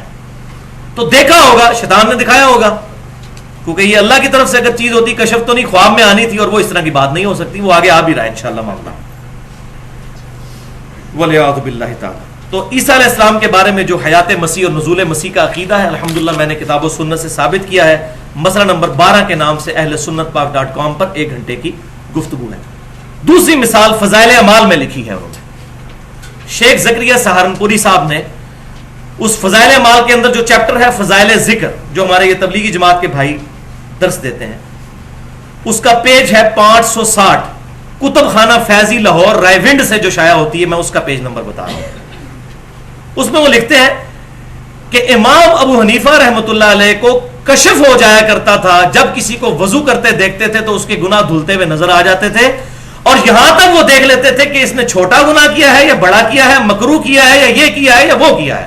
یہ بھی ان کو نظر آیا، پتہ نہیں وہ کتنے کلرز کا ان کو پانی نظر آتا تھا وضو کا دھلتا ہوا. وَلِعَوْذُ بِاللَّهِ تعالیٰ. امام حنیفہ رحمۃ اللہ علیہ کا کوئی قصور نہیں. عیسیٰ علیہ السلام کے بارے میں اگر ڈیوینٹی کلیم کی کرسچنز نے تو کرسچنز برے ہیں. عیسیٰ علیہ السلام وجیہاً فی الدنیا والآخرہ، ان کی ہم تنقیص نہیں کرتے. امام حنیفہ نے کہیں نہیں فرمایا کہ مجھے یہ معاملات ہوتے تھے. وہ آج زندہ ہوتے تو ان کے سروں پر لتر مارتے، جوتے مارتے ان کے سروں پر کہ میرے بارے میں یہ باتیں مشہور کی ہیں. جبکہ بھائیوں کتاب و سنت میں کتنے دلائل موجود ہیں کہ اللہ تعالیٰ ستار العیوب ہے، عیبوں پر پردہ ڈالنے والا ہے، اور اسی کو پسند فرماتا ہے. قیامت والے دن بھی کئی لوگوں کے عیبوں پر اللہ تعالیٰ پردہ ڈال دے گا، اور مسلمانوں کو اس کی ترغیب دلائے گی کہ دوسرے مسلمان کے گناہوں پر پردہ ڈالو، تو اللہ تعالیٰ خود یہ ترغیب دلا کے امت کو کہے گا کہ گناہ دیکھ لو دھلتے ہوئے. بولے اعوذ باللہ. تیسری مثال فضائل اعمال میں ہی کتب خانہ فیضی رائے ونڈ لاہور سے چھپی ہوئی، اس کا پیج نمبر ہے 484، نماز والے فضائل کے چیپٹر میں شیخ قرطبی کے حوالے سے وہ کہتے ہیں کہ شیخ قرطبی کے پاس ایک نوجوان آیا، نبی صلی اللہ علیہ وسلم کی وفات کے 650 سال بعد کی یہ بات نقل کر رہے ہیں. اس کو یہ کشف ہو جایا کرتا تھا کہ کون جنت میں ہے اور کون دوزخ میں. صحابہ کو عذاب قبر 4 فٹ نیچے نظر نہیں آتا. حذیفہ ابن یمان کے علاوہ منافقین کے نام نہیں کسی کو پتا. ہاں یہ بات کے بزرگ جو ہیں 650 سال بعد جنتی اور دوزخی ہونے کا بتا دیتے تھے.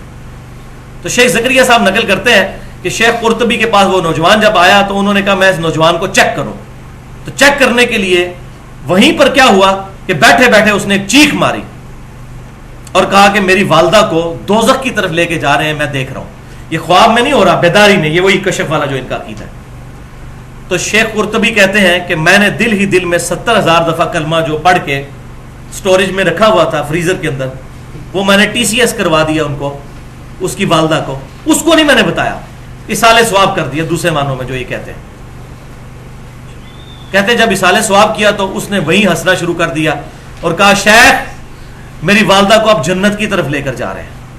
تو وہ شیخ قرطبی کہتے ہیں کہ اس واقعے سے مجھے 2 چیزوں کی اتھینٹسٹی کا پتہ چل گیا.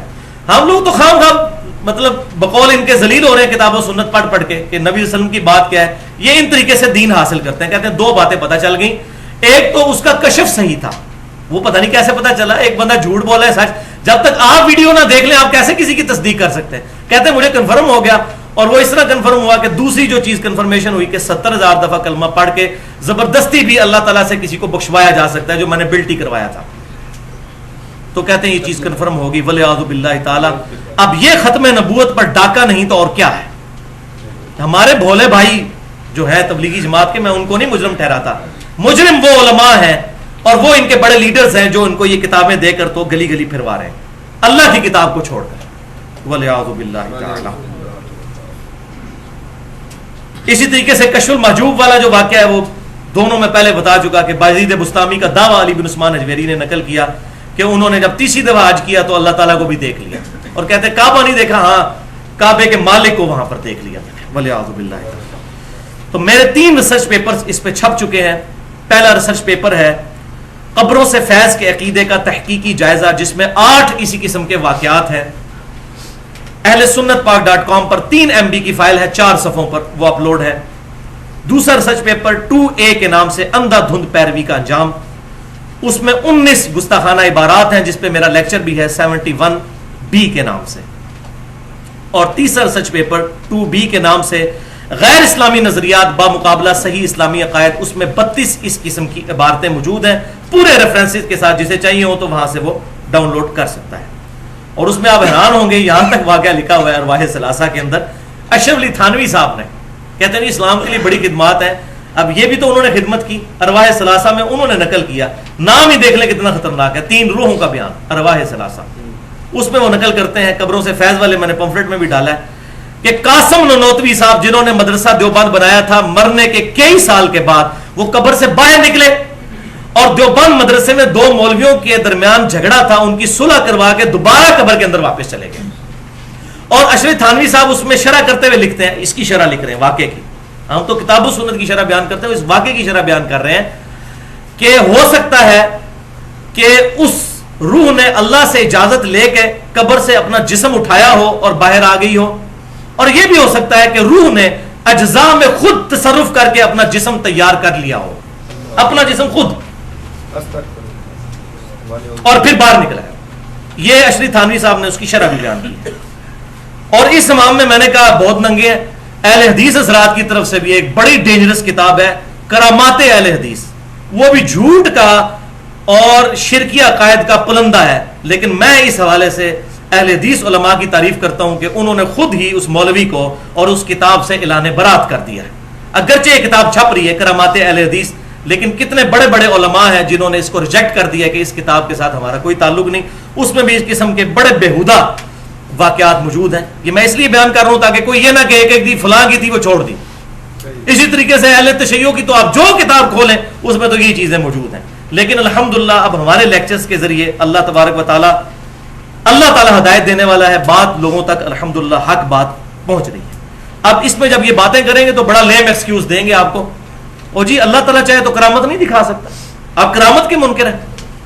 کرامت کے ہم منکر نہیں, میرا پورا لیکچر ہے کرامت کے اوپر, مسئلہ نمبر 49 کے نام سے, اس کے 15 منٹ شروع کے کرامت کے. ہم کس کرامت کو مانتے ہیں؟ کرامت کوئی دکھا نہیں سکتا, اللہ کا کرم ہوتا ہے کسی پر, خود نہیں کیپیبل ہوتا دکھانے کا. اور یہ کرامت ہے, دیکھیں نا جی, اللہ تعالیٰ چاہے تو قاسم نانوتوی صاحب قبر سے نکل کر مدرسہ دیوبند میں 2 مولویوں کی صلاح نہیں کروا سکتے. اب کون بندہ جو کہے گا جی نہیں ہو سکتا ایسے, اس طریقے سے. لیکن یہ صرف اپنے مولویوں کے لیے. اگر ان سے پوچھیں کہ ہمارے اہل تشیع بھائی جو یا علی مدد کہتے ہیں, اللہ چاہے تو حضرت علی قبر سے نکل کے آ کے ان کی مشکل کشائی نہیں کر سکتے, کہیں گے یہ شرک ہے. تو معاملہ یہ ہے کہ مسئلہ کہیں اور پہ خراب ہے, رزلٹ پہلے فکس ہے, پری ڈیٹرمنڈ ہے, اس میں چیزوں کو فٹ ان کیا جاتا ہے. اور یہ اللہ تعالیٰ چاہے تو دکھا سکتا ہے. بھائی اس طریقے سے اگر چیزیں مانی جائیں تو انسان مسلمان نہیں رہتا. کیوں کہ اللہ تبارک و تعالیٰ نے واضح طور پر قرآن پاک میں 2 آیات ایسی نازل فرما دی ہیں. وَلِعَوْذُ بِاللَّهِ تعالیٰ, یہاں پر اگر میں جملہ بولوں کہ پھر کوئی یہ شخص یہ بھی جرات کر سکتا ہے کہ اللہ تعالیٰ چاہے تو بیوی رکھ سکتا ہے, جبکہ اللہ تعالیٰ فرما رہا ہے لم یلد ولم یولد ولم یکن لہ کفوا احد. اللہ کا چاہنا آپ نے اپنی مرضی سے کیسے طے کر دیا؟ تو یہ 2 آیات یاد رکھیں جس کے تحت میں سمجھتا ہوں کہ ایسے عقیدوں کو اللہ کی طرف اپنی مرضی سے کرامت کہہ کے منسوب کرنا کفر ہے. پہلی آیت سورۃ النساء اور سورۃ المائدہ دونوں میں موجود ہے, یا اہل الکتاب لا تغلوا فی دینکم ولا تقولوا علی اللہ الا الحق. اہل کتاب, اللہ تعالیٰ کے اپنے دین کے معاملے میں غلو نہ کرو, اور اپنے رب کے بارے میں, اللہ کے بارے میں کوئی ایسی بات نہ کرو جو حق پر مبنی نہیں ہے, صرف حق بات کرو. اور دوسری آیت جو 24ویں پارے کی شروع میں آیت ہے, فمن اظلم ممن کذب علی اللہ, اور یہ مضمون کئی دفعہ آیا, سورہ زمر کی آیت نمبر 32 ہے. اس سے بڑھ کر ظالم اور گناہگار شخص اور کوئی نہیں ہو سکتا جو اللہ پر اپنی مرضی سے جھوٹ تھوپ دے. سورۃ الانبیاء کی 95 نمبر آیت میں ہے, جو مر گیا قیامت تک دنیا میں واپس نہیں آئے گا. قرآن کا انکار ہوگا. لا تبدیل لکلمات اللہ, اللہ تعالیٰ کے کلمات نہیں بدلتے. اگر کوئی کہے کہ اللہ تبارک و تعالیٰ چاہے تو اپنے کلمات کو بدل دے, تو بھائیو جو اپنے کلمات کو بدلے گا وہ اللہ نہیں ہے, اور جو اللہ ہے وہ جھوٹ نہیں بولتا, وہ اپنے کلمات کو نہیں بدلتا, وہ فکس ہے. اور انہی چیزوں کو بنیاد بنایا ماضی قریب میں ہی, آج سے 100 سال پہلے انڈیا پاکستان کے اندر ایک بہت بڑی پرسنالٹی غلام احمد قادیانی دجال نے, جس نے انہی چیزوں کو بنیاد بنا کر امتی نبی ہونے کا دعویٰ کیا. اس کی آپ کتابیں پڑھ کے دیکھیں, روحانی خزائن, کشتی نوح اور حقیقت الوحی, یہ بھی ایک کتاب ہے. اس میں اس نے کہا کہ یہ جتنے دعوے میں کر رہا ہوں یہ پچھلے سارے صوفیاء کرتے آئے ہیں, اگر میں نے کر لیا تو میں نے کون سا جرم کیا ہے؟ اور دیو جواب انہوں, آؤ میدان جواب دیو. تو میں اس میں ایک جملہ بولا کرتا ہوں کہ غلام احمد قادیانی نے شراب کو شراب پی کر کہا کہ میں نے شراب پی, اور ان لوگوں نے وہی غلط اور گندی چیزیں اپنے عقائد پروپیگیٹ کیے, لیکن کہا یہ شراب نہیں انگوروں کا جوس ہے شراب ہی تھی, لیکن فتوے سے بچ گئے. کسی نے کلمہ پڑھوایا لا الہ الا اللہ چشتی رسول اللہ, لا الہ الا اللہ اشرف علی تھانوی رسول اللہ, یہ کلمے پڑھائے اور کہا یہ معرفت کی باتیں ہیں, ہم پیغمبر ہونے کا دعویٰ نہیں کرتے. بولے اعوذ باللہ تعالی. اور اسی پر میرا وہ لیکچر ہے, مسئلہ نمبر 71B, انڈیا پاکستان کے بزرگوں کی 19 گستاخانہ عبارات کا تحقیقی جائزہ. اب آ جائیے جناب آخری پوائنٹ کی طرف, اور وہ ہے خوابوں سے متعلق. ایک دفعہ دروشی پڑھ لیجئے. اللہم صلی علی محمد وعلی آل محمد کما صلیت علی ابراہیم وعلی آل ابراہیم انک حمید مجید. اللہم بارک علی محمد وعلی آل محمد کما بارکت علی ابراہیم وعلی آل ابراہیم انک حمید مجید. پوائنٹ نمبر 3 ہے تیسری اصطلاح سے ریلیٹڈ, اور وہ ہے رؤیا. عربی میں کہتے ہیں خواب کو رؤیا, اور اس میں بھی پرٹیکولر دیدار مصطفیٰ صلی اللہ علیہ وسلم کے بارے میں ایڈریس کروں گا. جو ایکسٹریم رویے پائے جاتے ہیں ہر طرف سے, درمیان کی راہ اس معاملے میں کیا ہے وہ میں انشاءاللہ بیان کروں گا. تو الہام کے بارے میں تو عقیدہ تھا کہ اللہ تبارک و تعالیٰ دل پر القاء کر دیتا ہے، کسی کو شرح صدر کر دیتا ہے. کشف کے بارے میں تھا کہ وہ نیند اور بیداری کے درمیان کی کوئی کیفیت ہوتی ہے. اور یہ پرٹیکولر اس پر تو سب متفق ہیں، اور الحمدللہ ہم نے احادیث بھی سن لی شروع میں دوسرے پوائنٹ میں کہ خواب ایک ذریعہ ہے اب قیامت تک غیبی خبروں کا، بخاری اور مسلم کی متفق علیہ حدیث کے تحت. یہ نیند کی حالت میں ہوتی ہے اور خواب کے ایکسپیرینس سے ہر انسان گزرتا ہے. خواب اللہ تعالیٰ نے ایک ایسی چیز رکھی ہے جس کی وجہ سے اللہ تعالیٰ انسان کو یہ میسج دینا چاہتا ہے کہ جس طریقے سے انسان جب خواب دیکھتا ہے اور اٹھ جاتا ہے تو کہتا ہے کہ یہ جو زندگی میں نے گزاری خواب کی حالت میں یہ تو خواب تھا، اصل زندگی تو یہ ہے. بالکل اس طریقے سے ایک آخرت کی اصل زندگی آنے والی ہے جس کو اس زندگی کے ساتھ وہی نسبت ہے جو اس زندگی کو خواب کے ساتھ، کہ جب وہ قیامت کا دن آئے گا تو انسان کہے گا ہائے اصل زندگی تو یہ تھی. تو یہ دنیا میں اللہ تعالیٰ نے ایک ایکسپیرینس کروا دیا، اور یہ اللہ تعالیٰ کا ایک طریقہ ہے. اللہ تعالیٰ نے ایک انسٹیٹیوٹ بنایا ہے، ایک موڈ آف نالج ہے، ایک ورچوئل تمثیلی طریقہ ہے لوگوں تک غیب کی خبریں پہنچانے کا اور ان کی اصلاح کرنے کا. شیطانی بھی ہو سکتا ہے، رحمانی خواب بھی ہوتے ہیں. اور اس میں یہ بھی بات یاد رکھیے، اکثر ہم خواب میں اپنے قریبی رشتہ داروں کو دیکھتے ہیں جو زندہ ہیں، لیکن اگر آپ صبح اٹھ کر انہی رشتہ داروں سے پوچھیں کہ جناب ابو جان آپ رات کو خواب میں مجھے آئے تھے، تو ان کو نہیں پتا ہوتا کہ میں آیا تھا. تو آپ خواب میں یہ جو اکثر لوگ کہتے ہیں نا پیر صاحب آگے فجر کے ٹائم جگا جاتے ہیں، تو پیر صاحب کو پوچھیں ان کو نہیں پتا ہوتا. یہ تمثیلی سارے معاملات ہوتے ہیں. ہوتے شیطان آ جائے، اللہ تبارک و تعالیٰ کی طرف سے کوئی معاملہ ہو جائے. تو یہ جو کہتے ہیں نا پیر صاحب آ کے جگاتے ہیں، تو ان کو کہ اسی ٹائم پیر صاحب کو فون کریں کہ آپ رات کو کدھر تھے، تو اگر بتا جائیں تو پھر ہمیں پکڑ لیں آ کے. تو یہ تمثیلی معاملات ہوتے ہیں، انسان سوچتا رہتا ہے اور یہ معاملات انسان کے ساتھ ایسے ہوتے ہیں. تو ایک پورا اللہ تبارک و تعالیٰ کا ایک سمجھ لیں محکمہ ہے. ہاں انبیاء اکرام علیہ السلام کے خواب ڈیفینیٹ وہی ہوتے ہیں، اس میں کوئی شک ہی نہیں ہے، اور قرآن پاک اس پر گواہ ہے. کئی ایک جگہوں میں آیات قرآن پاک میں موجود ہیں. آپ کے پیپر کے اوپر آخری دو جو آیات کراس ریفرنس کے طور پر ہیں، آیت نمبر 11 اور 12 سورہ الصافات کی آیت نمبر 102. بسم اللہ الرحمن الرحیم. ابراہیم علیہ السلام کا ذکر ہو رہا ہے کہ وہ اپنے بیٹے سے گفتگو کرتے ہوئے کہتے ہیں قال یا بنی انی ارا فی المنام، اے میرے بچے میں نے خواب میں دیکھا ہے انی اذبحک فانظر ماذا ترى، کہ میں تجھے ذبح کر رہا ہوں، اب بتا کہ تیری کیا رائے ہے. قال یا ابت افعل ما تؤمر، فرما بردار بچے نے کہا اے ابا جان کر گزریے جو آپ کے رب نے آپ کو حکم دیا ہے. اللہ اکبر. ستجدنی انشاءاللہ من الصابرین، ان قریب آپ مجھے صابرین میں سے پائیں گے. اب ایک بچے کو ذبح کرنا یہ اتنا بڑا ایکٹ ہے، بغیر وحی کے ممکن نہیں ہے. اور یہ آیا کہ قرآن پاک میں اللہ تعالیٰ نے فرما دیا انی ارا فی المنام، میں نے خواب میں دیکھا ہے. لہٰذا نبی کا خواب ایگزیکٹ وہی ہوتا ہے. لہٰذا جو ہمارے پیغمبر صلی اللہ علیہ وسلم نے جامع ترمذی کا میں نے حوالہ دیا 3235 نمبر حدیث جو بالکل صحیح حدیث ہے، جسے امام بخاری نے بھی توثیق کی، امام ترمذی نے بھی توثیق کی، شیخ البانی نے بھی توثیق کی، شیخ زبیر علی زئی صاحب نے بھی توثیق کی کہ نبی صلی اللہ علیہ وسلم نے خواب میں اللہ کو دیکھا. تو وہ بالکل وحی الہی. دوسرا ہمارے پیغمبر صلی اللہ علیہ وسلم کے بارے میں یہ سورہ الفتح کی آیت نمبر ہے 27. لقد صدق اللہ رسولہ الرؤیا بالحق، بے شک اللہ تعالیٰ نے سچا کر دکھایا اپنے رسول کا خواب کہ بے شک تم ضرور داخل ہوگے مسجد حرام میں امن کی حالت میں. یہ نبی صلی اللہ علیہ وسلم کو خواب دکھایا گیا تھا اور وہی ہوا. صلح حدیبیہ کے موقع پر تو نہ جا سکے، لیکن اس سے اگلے سال اللہ تعالیٰ نے 3 دن کے لیے مکہ شریف کفار مکہ نے چھوڑ دیا اور صحابہ کرام نے اور نبی صلی اللہ علیہ وسلم نے اللہ تعالیٰ کے اذن سے وہاں پر جا کر عمرہ ادا کیا اور وہ خواب سچا کر دکھایا.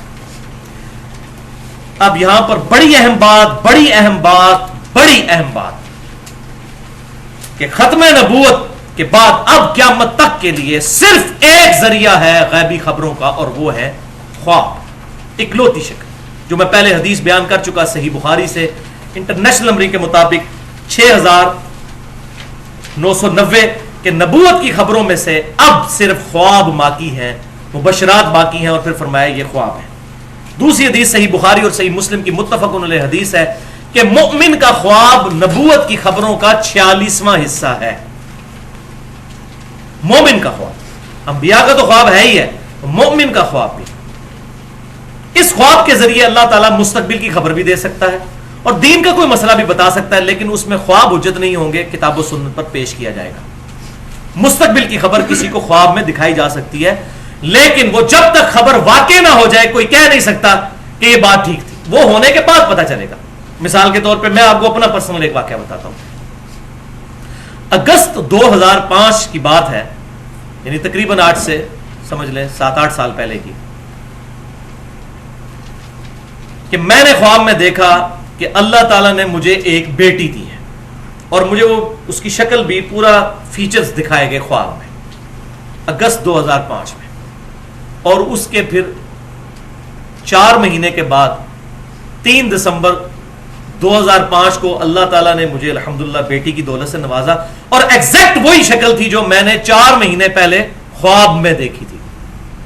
اب وہ جب تک واقعہ نہ ہو جاتا، میں نے بیٹی دیکھی تھی، بیٹا پیدا ہو جاتا تو میرا خواب غلط ہوتا، اور پھر شکل بھی وہی. تو اس چیز سے اب کنفرم ہو گیا کہ یہ غیبی خبر تھی. اس طرح آپ کے ساتھ بھی کئی معاملات ہوئے ہوں گے.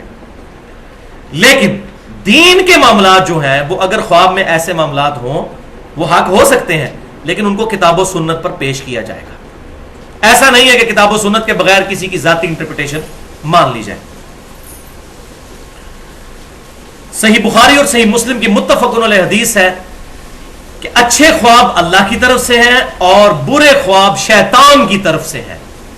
جب تم میں سے کوئی اچھا خواب دیکھے تو اللہ کا شکر ادا کرے اور پسندیدہ شخص سے بیان کرے، یعنی جو اس سے جیلس نہ ہوتا ہو اس کو بیان کرے. اور جو کوئی ناپسندیدہ خواب دیکھے تو اس کا ذکر کسی سے نہ کرے، اللہ کے حضور پناہ طلب کرے اور اپنے بائیں طرف 3 دفعہ تھوک دے. فزیکلی نہیں تھوکنا، بس اسی طرح یوں کرتے رہے. اور بخاری اور مسلم میں اسی کانٹیکسٹ میں محمد بن سیرین تابعی جو امام حنیفہ رحمۃ اللہ علیہ کے استاد ہیں اور 70 صحابہ کی انہوں نے صحبت کی، المتوفی 110 ہجری، ان کا قول موجود ہے. وہ فرماتے ہیں کہ خواب 3 قسم کے ہیں، ایک اللہ کی طرف سے، دوسرا شیطان کی طرف سے، اور تیسرا نفسانی جو خیالات ہیں. نبی صلی اللہ علیہ وسلم نے فرمایا 2 قسم، اور وہ جو نفسانی خیالات ہیں وہ بیسیکلی شیطانی خواب ہی ہوتے ہیں، کیونکہ یہ نفس میں بھی شیطان ہی پھونکے مارتا ہے. تو یہ انٹرپریٹیشن بڑی زبردست ہے ابن سیرین کی، مجھے بڑی پسند آئی، کیونکہ اکثر اوقات جو انسان دن میں سوچتا رہتا ہے اور اس کے متعلق خواب بھی بعض اوقات انسان کو آ جاتا ہے. امام بخاری رحمۃ اللہ علیہ نے ایک پورا باب باندھا ہے، پورا چیپٹر ہے کتاب التعبیر کے نام سے، جس میں 60 احادیث ہیں خوابوں اور اس کی تعبیر سے متعلق. اور امام مسلم کی کتاب میں بھی کتاب الرؤیا ایک چیپٹر ہے جس میں 42 احادیث ہیں. اور بخاری اور مسلم کی تقریباً ساری احادیث ہی متفق علیہ ہیں سوائے اکا دکا کے، خوابوں کے پوائنٹ آف ویو سے الحمدللہ. اور انہی چیپٹرز میں حضور صلی اللہ علیہ وسلم کے کئی خواب موجود ہیں، اور آپ صلی اللہ علیہ وسلم جو صحابہ کو خوابوں کی تعبیر فرمایا کرتے تھے. صحیح بخاری میں حدیث ہے فجر کی نماز کے بعد آپ صلی اللہ علیہ وسلم پوچھا کرتے تھے، کسی نے خواب دیکھا، پھر اس خواب کی تعبیر بھی بیان فرمایا کرتے تھے. وہ ساری چیزیں موجود ہیں لیکن ابھی ٹائم نہیں کہ میں ان کو بیان کروں. تو نبی صلی اللہ علیہ وسلم نے کئی خواب خود بھی دیکھے، صحابہ کے خوابوں کی تعبیریں بھی ارشاد فرمائیں. ایک تو میں نے خواب بتا دیا وہ دیدار والا، اس کے علاوہ کئی ایک خواب ہیں جو کبھی ٹائم ملا تو اس پہ پورا لیکچر دیا جا سکتا ہے. بخاری اور مسلم کی 100 حدیثیں تقریباً بن جاتی ہیں خوابوں کے اوپر. یہاں پر میں ایک بات بتا دوں کہ محمد بن سیرین تابعی رحمۃ اللہ علیہ المتوفی 110 ہجری، ان کے بارے میں ایک کتاب مشہور ہے جو بازار میں ملتی ہے، کتاب التعبیر کے نام سے، تعبیر الرؤیا کے نام سے. وہ جعلی کتاب ہے، وہ محمد بن سیرین سے ثابت ہی نہیں ہے صحیح سند کے ساتھ. اس میں کئی باتیں ٹھیک لکھی ہوئی ہیں، وہ احادیث بخاری اور مسلم میں موجود ہے. میں یہ نہیں کہہ رہا کہ اس میں جو کچھ لکھا ہے وہ غلط ہے، لیکن جو ان کے حوالے سے کچھ تشریحات ہیں ان کی اتھینٹسٹی ان تک نہیں ثابت ہوتی. اب آ جائیے بھائیوں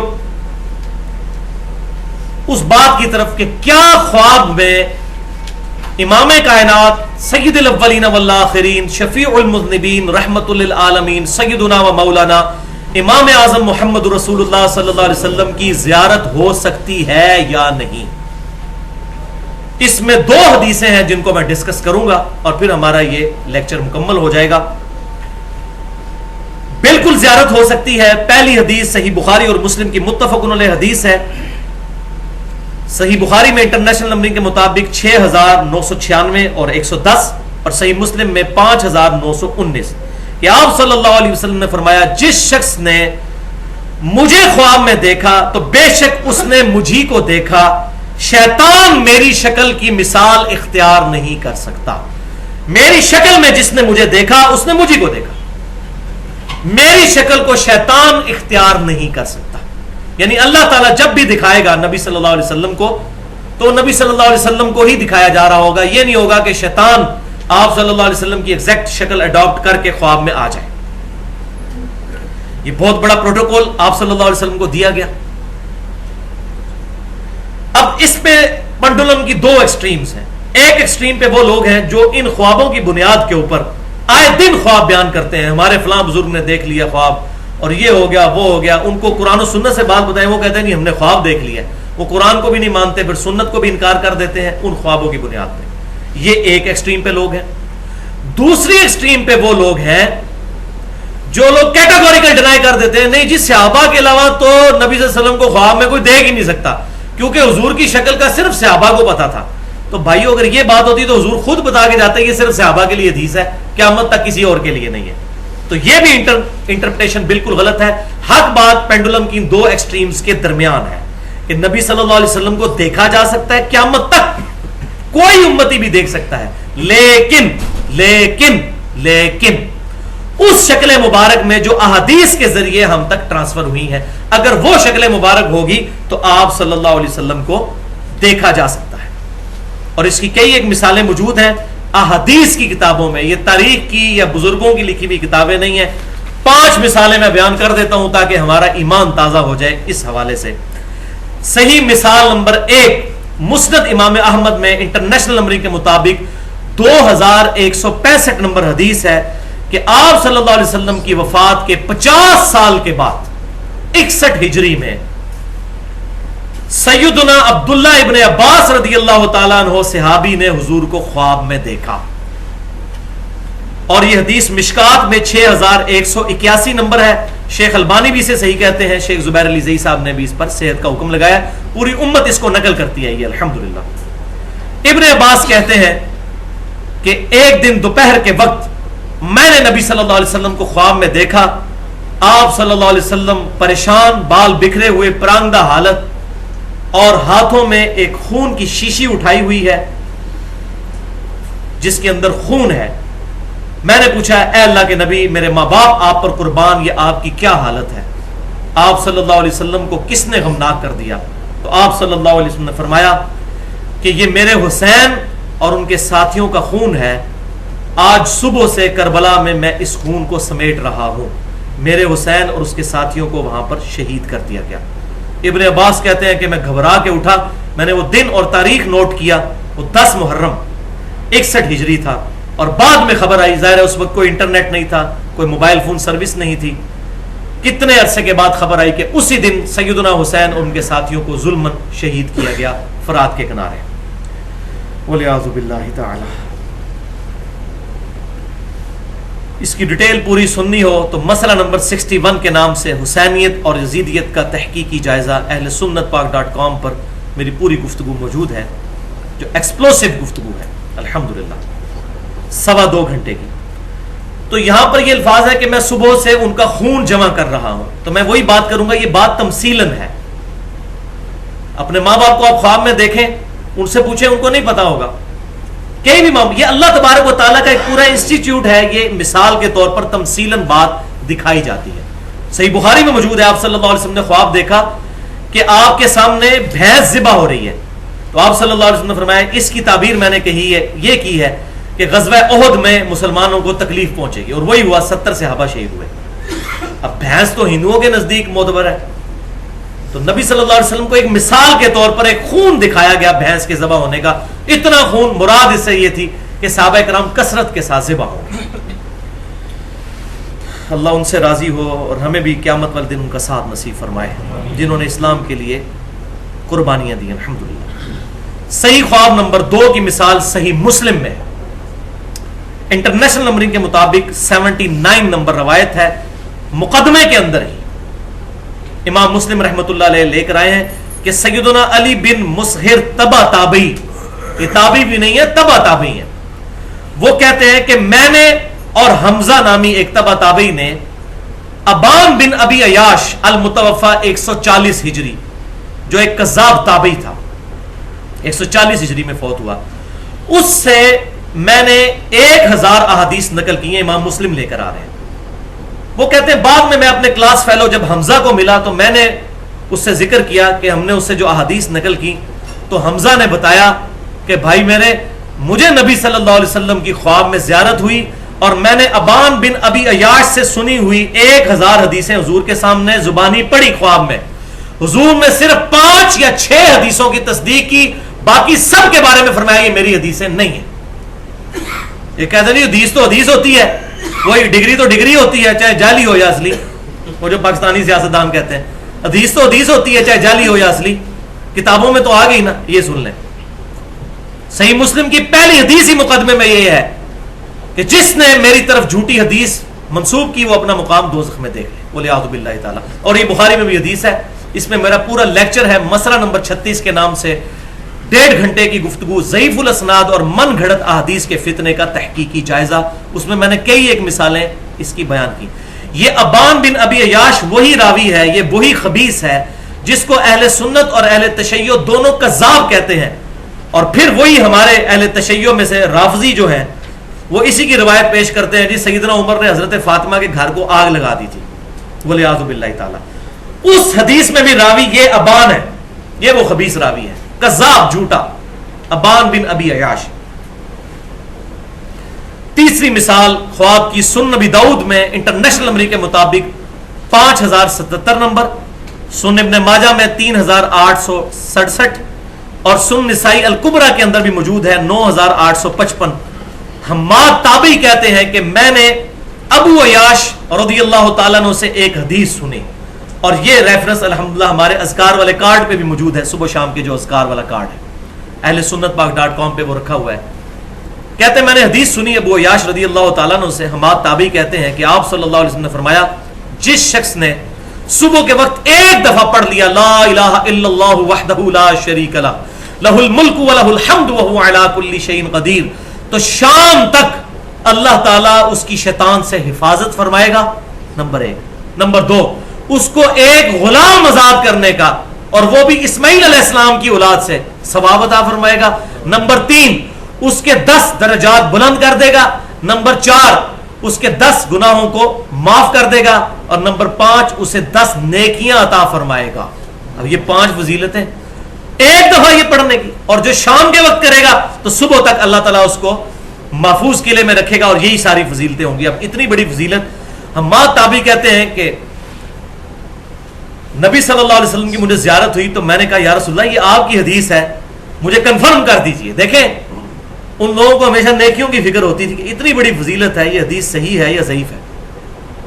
تو آپ صلی اللہ علیہ وسلم نے فرمایا ابو عیاش نے سچ کہا، یہ میری ہی حدیث ہے الحمدللہ، اور اصول محدثین پر بھی حدیث صحیح ہے الحمدللہ۔ امام داؤد، امام نے ماجہ، امام نسائی تینوں نے نقل کیا۔ چوتھی مثال صحیح خواب کی، مسند امام احمد میں 3410 نمبر حدیث، اور شمائل ترمذی جو امام ترمذی کی ہے انٹرنیشنل نمبر کے مطابق 412 نمبر، جو میں نے داڑھی والے لیکچر میں بھی بیان کی کہ یزید الفارسی تابعی جو تھے، یہ وہ یزید ابن معاویہ نہیں ہے، یہ ایک تابعی ہیں جو مصحف لکھا کرتے تھے، قرآن کے کاتب تھے، ابن عباس کے شاگرد ہیں، اور ابن عباس سے انہوں نے کئی احادیث نقل کی ہیں۔ وہ کہتے ہیں کہ ایک رات میں نے خواب میں نبی صلی اللہ علیہ وسلم کی زیارت کی، اور آ کے اپنا خواب پھر ابن عباس سے بیان کیا۔ شمائل ترمذی کا جو آخری چیپٹر ہے خواب میں حضور کو دیکھنے کا بیان، اس میں یہ 412 نمبر حدیث ہے، 417 ٹوٹل حدیث ہیں، 412 نمبر یہ ہے، اور مسند امام احمد میں بھی موجود ہے۔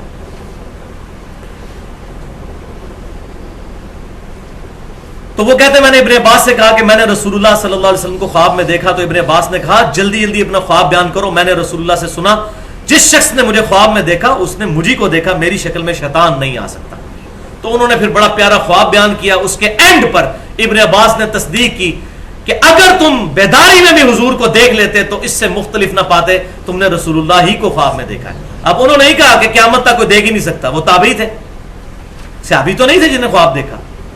اس کا ترجمے میں بھی بعض لوگوں نے 2 نمبری کی، وہ صرف یہ ثابت کرنے کے لیے کہ حضور کی داڑھی بہت لمبی تھی، کیونکہ اس میں واضح موجود ہے کہ حضور کی داڑھی نحر تک تھی، سینے کے شروع والے حصے کی طرف. لیکن الحمدللہ اہل حق بھی موجود ہیں، اکثر اہل حقی ہیں جنہوں نے ترجمہ صحیح کیا. اس میں سے اہل حدیث علماء میں سے ایک بڑے عالم، چونکہ اہل حدیث کو یہ مسئلہ کڑوا لگتا ہے، میں انہی کے عالم کا حوالہ دیتا ہوں. دارالاسلام سے کتاب چھپی ہے آئینہ جمال نبوت، اس میں اہل حدیث کے بہت بڑے اس وقت ہم حافظ عبدالستار حماد صاحب کا ترجمہ انہوں نے چھاپا ہے دارالاسلام والوں نے، اور یہ خواب کا ترجمہ میں وہاں سے پڑھنے لگا ہوں. وہ کہتے ہیں، یزید الفارسی کہتے ہیں، اے ابن عباس میں نے خواب میں نبی صلی اللہ علیہ وسلم کو دیکھا. آپ صلی اللہ علیہ وسلم کا قد مبارک نہ بہت لمبا تھا نہ بہت چھوٹا بلکہ درمیانہ تھا. آپ صلی اللہ علیہ وسلم کا رنگ مبارک بہت سفید نہیں بلکہ گندمی نما سفید سرخ رنگ تھا. آپ صلی اللہ علیہ وسلم کے دانت مبارک انتہائی سفید اور خوبصورت تھے. آپ صلی اللہ علیہ وسلم کی آنکھیں سرمگی تھیں جیسے سرما لگا ہوا ہوتا ہے. آپ صلی اللہ علیہ وسلم کا چہرہ مبارک گول اور گوشت سے پر تھا، اور آپ صلی اللہ علیہ وسلم کی داڑھی مبارک انتہائی گھنی اور پورے چہرے پر پھیلی ہوئی تھی اور نحر تک تھی. نحر تک، سینے کے الفاظ ہی کوئی نہیں ہے، لیکن مولوی نے 2 نمبری کے سینہ بھرتی تھی. حضور کی اتنی لمبی داڑھی نہیں تھی، نحر تک تھی. یہ اونٹ کو سینے سے نہر کیا جاتا ہے یا یہاں سے کیا جاتا ہے نہر؟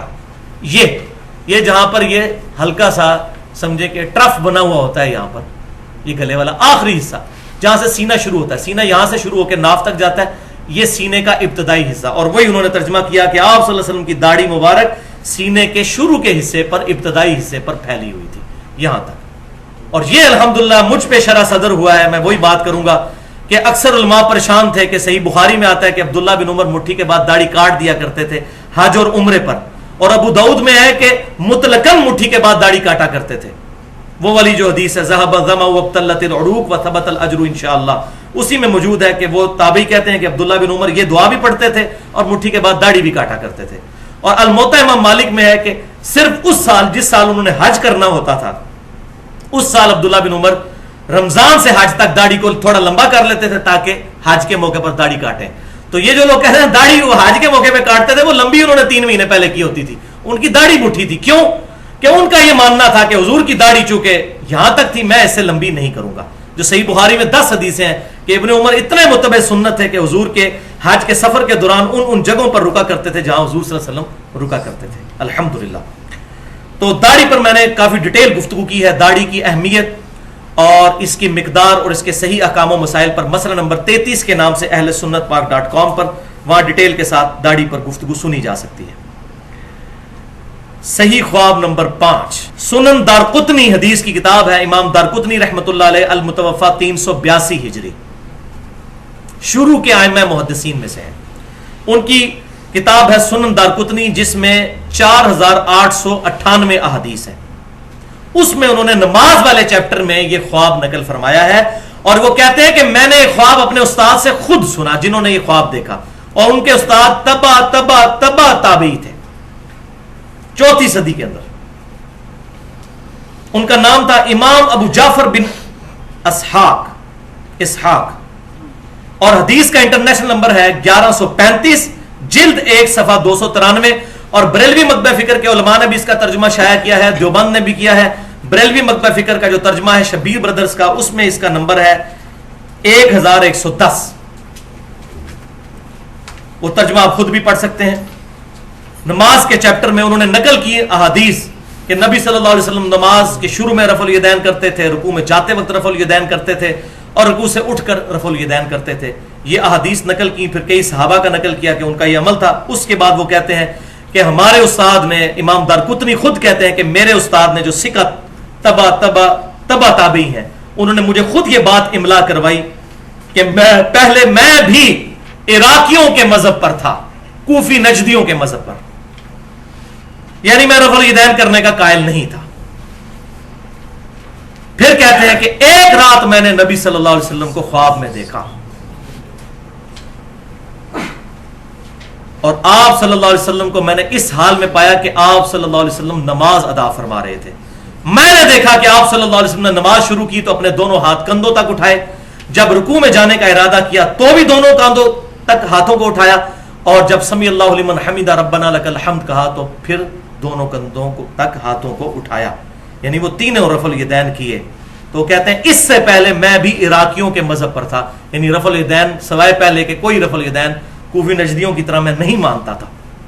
یہ کوفی نجدی عراقی ہیں، مسئلہ نمبر 67 کے نام سے اس پہ میں نے 25 منٹ کی گفتگو کی ہے۔ تو الحمدللہ یہ خواب، اب یہ جو لوگ کہتے ہیں نا ہمارے بزرگوں نے خواب دیکھے، ان کو کہیں یہ خواب بھی پھر مانے کہ وہ تو ہے ہی آپ کے حنفی عالم تھے، وہ کوفے کے مذہب کے اوپر تھے اور انہوں نے پھر رفع الیدین شروع کر دیا الحمدللہ یہ خواب دیکھنے کے بعد، لیکن یہ اپنے بزرگوں کے مانیں گے۔ دوسری حدیث صحیح بخاری اور صحیح مسلم کی جو میں نے کہا تھا بیان کروں گا، اور اس کی تشریح بڑی ضروری ہے۔ بخاری میں 6993 اور صحیح مسلم میں 5920 کہ نبی صلی اللہ علیہ وسلم نے فرمایا جس شخص نے مجھے خواب میں دیکھا اس نے مجھی کو دیکھا، میری شکل میں شیطان خواب میں نہیں آ سکتا، اور جس نے مجھے خواب میں دیکھا ان قریب بیداری میں بھی میری زیارت کرے گا انشاءاللہ۔ اب یہ جو آخری حصہ ہے یہ ہے اس میں یونیک کہ بیداری میں میری زیارت کرے گا۔ اب اس میں کہتے ہیں جی وہ بیداری میں کی ہے، جی دیکھیں جی امام سیوطی نے 82 دفعہ نبی صلی اللہ علیہ وسلم کو بیداری میں دیکھا۔ عبد الوہاب شرانی صاحب لکھتے ہیں المنن الکبریٰ میں کہ میں نے پوری صحیح بخاری مصر میں بیٹھ کے حضور سے خود پڑھی ہے، اور یہ 973 ہجری میں فوت ہوئے ہیں، حضور کی وفات کے 900 سال کے بعد کہہ رہے ہیں مجھے حضور صلی اللہ علیہ وسلم بخاری شریف پڑھاتے تھے، اور بخاری شریف اگر حضور سے پڑھی ہے تو اس میں تو موجود ہے کہ یہ سارا معاملات ختم ہو چکے ہیں، خواب کے علاوہ کوئی غیبی ذریعہ ہی نہیں ہے۔ اگر بخاری شریف واقعی حضور سے پڑھی ہوتی تو یہ معاملات اس طریقے سے ان کے عقیدے ہوتے عبد الوہاب شرانی کے اور سیوطی کے۔ تو وہ کہتے ہیں کہ جی ہم نے سبکن یہ سارے معاملات حضور سے خود سیکھے۔ تو بھائیو اس پورشن کی تشریح کے ان قریب مجھے بیداری میں دیکھے گا، ایک شرح اس کی یہ ہے کہ جس نے حضور صلی اللہ علیہ وسلم کے مبارک زمانے میں یہ خواب دیکھی، حضور صلی اللہ علیہ وسلم کو خواب میں دیکھا، اور کئی ایک صحابہ کے ساتھ ایسے معاملات ہوئے کہ ان سے جانوروں نے کلام کیا کہ وہاں پر پیغمبر مبعوث ہو چکے ہیں، اور وہ لوگ آ کر اسلام انہوں نے قبول کیا، کئی ایک اللہ تعالیٰ کی طرف سے معجزات ہوئے، تو ان کو صحابیت کا شرف حاصل ہوگا جنہوں نے حضور کے زمانے میں حضور صلی اللہ علیہ وسلم کو خواب میں دیکھا، بیداری میں بھی حضور کے ساتھ وہ صحبت کا شرف حاصل کر لیں گے۔ ایک تشریح یہ ہو سکتی ہے۔ دوسری ان قریب یعنی قیامت میں مجھے دیکھ لے گا۔ اب کوئی کہے جی قیامت تو بڑی دور ہے، نہیں بھائی، صحیح مسلم کے اندر حدیث ہے کہ آپ صلی اللہ علیہ وسلم جب بھی تقریر شروع کرتے تھے تو یہ خطبہ پڑھتے تھے جو میں پڑھتا ہوں، اما بعد فإن خیر الحدیث کتاب اللہ وخیر الہدی ہدی محمد صلی اللہ علیہ وسلم وشر الامور محدثاتها، یہ والا خطبہ کتاب الجمعہ چیپٹر صحیح مسلم۔ اس کے بعد آپ صلی اللہ علیہ وسلم فرمایا کرتے تھے میں اور قیامت اس طرح ساتھ بھیجے گئے ہیں جیسے یہ 2 انگلیاں، اب یہ تو ساتھ ساتھ ہیں، تو ان قریب مجھے دیکھ لے گا یعنی قیامت میں۔ حوض کوثر پہ انشاءاللہ زیارت ہوگی، پل صراط پہ زیارت ہوگی، میزان عمل پہ انشاءاللہ زیارت ہوگی، شفاعت بھی انشاءاللہ نصیب ہوگی انشاءاللہ۔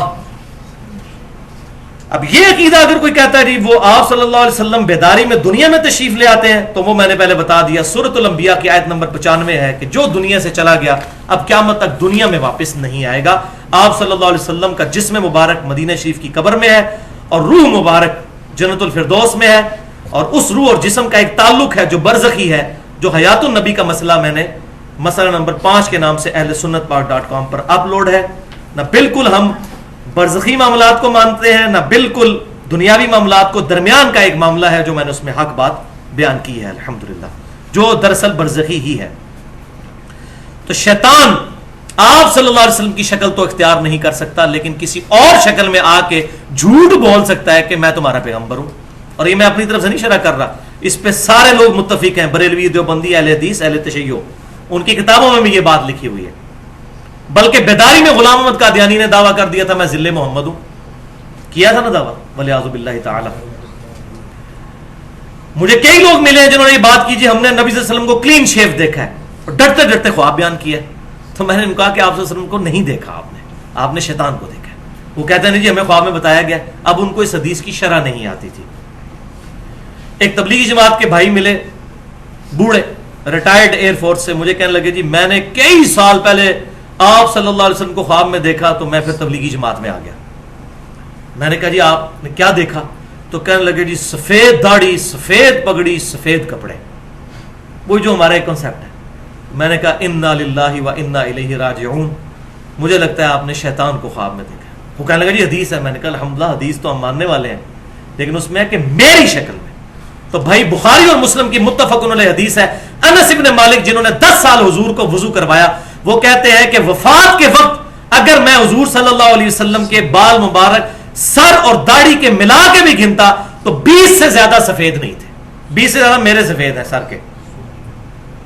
اور حضور صلی اللہ علیہ وسلم کا معجزہ تھا کہ آپ کی داڑھی مبارک سیاہ تھی, صرف یہ کن پٹی پہ اکا دکا بال اور یہ بچی پہ, باقی پوری داڑھی مبارک کالی تھی.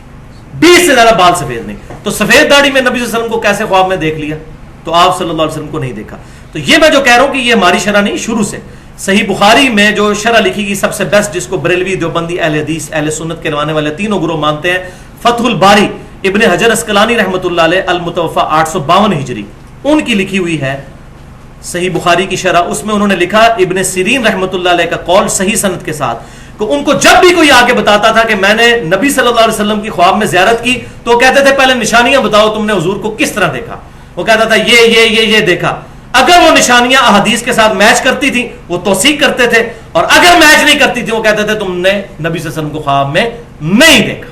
اور یہ امام حنیفہ کے استاد ہیں ابن سیرین, المتوفا 110 ہجری, تابعی ہیں. تو یہ اکثر لوگ شیطانی خواب دیکھتے ہیں اور پھر بیان بھی کرتے ہیں. ایک خواب جو میں نے مسئلہ نمبر 71B میں شیطانی خواب بیان کیا تھا, کشف المحجوب میں موجود ہے. بریلوی اور دیوبندی دونوں ترجمہ اس کا چھاپ رہے ہیں. امام حنیفہ کے چیپٹر میں موجود ہے کہ امام حنیفہ رحمۃ اللہ علیہ کی طرف یہ جھوٹا خواب, شیطانی خواب منسوب کر دیا, کیونکہ ان کی کوئی کتاب نہیں جس سے ہم یہ پرکھ سکیں. امام حنیفہ کہتے ہیں میں نے خواب میں دیکھا کہ میں نبی صلی اللہ علیہ وسلم کی قبر مبارک کھود کے اس میں سے حضور کی ہڈیاں جمع کر رہا ہوں. ولیعوذ باللہ. یہ ہمیں کہتے ہیں یا تو نبی کا عقیدہ نہیں مانتے, یہ نہیں مانتے. آپ صلی اللہ علیہ وسلم کا جسم مبارک بالکل صحیح حالت میں موجود ہے. یہ مسلمانوں کا اجماعی عقیدہ ہے, اس پہ کئی احادیث موجود ہیں الحمدللہ. تو جی بعد میں ابن سیرین سے پوچھا, دیکھا ابن سیرین کو وہاں فٹ کیا انہوں نے, ان کو پتا تھا ابن سیرین جو ہے وہ ان کے استاد ہیں. وہی ابن سیرین سے کہا استاد جی میں نے خواب دیکھی ہے. تو تابعین نے کہا جی بیٹا پریشانی کی کوئی بات نہیں ہے, تم حضور کی سنتیں جمع کرو گے. پریشانی کی بات تو ہے بھائی, حضور کی سنتیں جمع کرنی تھی. تو اللہ تعالیٰ یہ خواب دکھاتا کہ وہ دیکھ رہے ہیں کہ حضور کے برتن سمیٹ رہے ہیں, آپ سے ان کے کپڑے مبارک اکٹھے کر رہے ہیں, آپ کی چیزیں جمع کی جاتی, ہڈیاں. ولیعوذ باللہ تعالی, ولیعوذ باللہ تعالی. اس کے بعد میں کہتا ہوں جس میں ایمان کی اتنی سی بھی رتی موجود ہے نا, وہ کشف المحجوب کو نہیں چھاپے گا. اور جس کا مرشد نہ ہوئے وہ کتاب پڑھ لے, اے جناب پڑھے. جس کو مرشد نہ ملے وہ یہ کتاب پڑھ لے. اسی طریقے سے نور الدین زنگی والا واقعہ آپ نے اکثر سنا ہوگا. وہ یہودی تھے, نبی صلی اللہ علیہ وسلم کا جسم مبارک قبر سے نکالنا چاہتے تھے. تو آپ صلی اللہ علیہ وسلم نور الدین زنگی کو خواب میں آئے اور کہا کہ جی پہنچ. ولیعوذ باللہ تعالی. اگر یہی معاملات ہونے ہوتے بھائیوں, تو جب یزید نے مسجد نبوی میں 3 دن تک گھوڑے باندھے تھے اور وہ مسجد نبوی میں لید بھی کرتے رہے واقعہ حرہ کے دوران, اس وقت نبی صلی اللہ علیہ وسلم نے کسی کو کیوں نہیں بلایا؟ دنیا بقدر ایفٹ ہے. دنیا میں یزید کے دور کے اندر صحیح مسلم میں موجود ہے, خانہ کعبہ کو اس نے آگ بھی لگائی, شہید کر دیا. حجاج بن یوسف نے دوسری دفعہ کیا, لیکن وہ لشکر ابابیل والا ابراہ کے لیے آیا, ان کے لیے نہیں آیا. یہ اللہ کا معاملہ ہے کب یہ معاملات کرے. تو نبی صلی اللہ علیہ وسلم کے جسم مبارک کی حفاظت کے لیے آپ صلی اللہ علیہ وسلم کو کسی, تو آپ پھر اس میں یہ بول دوں ان کے والے عقیدے سے کہ حضور نے وہ امتیوں سے مدد مانگ لی تو امتی حضور کے مشکل کشا ہوئے, معاذ اللہ استغفر اللہ.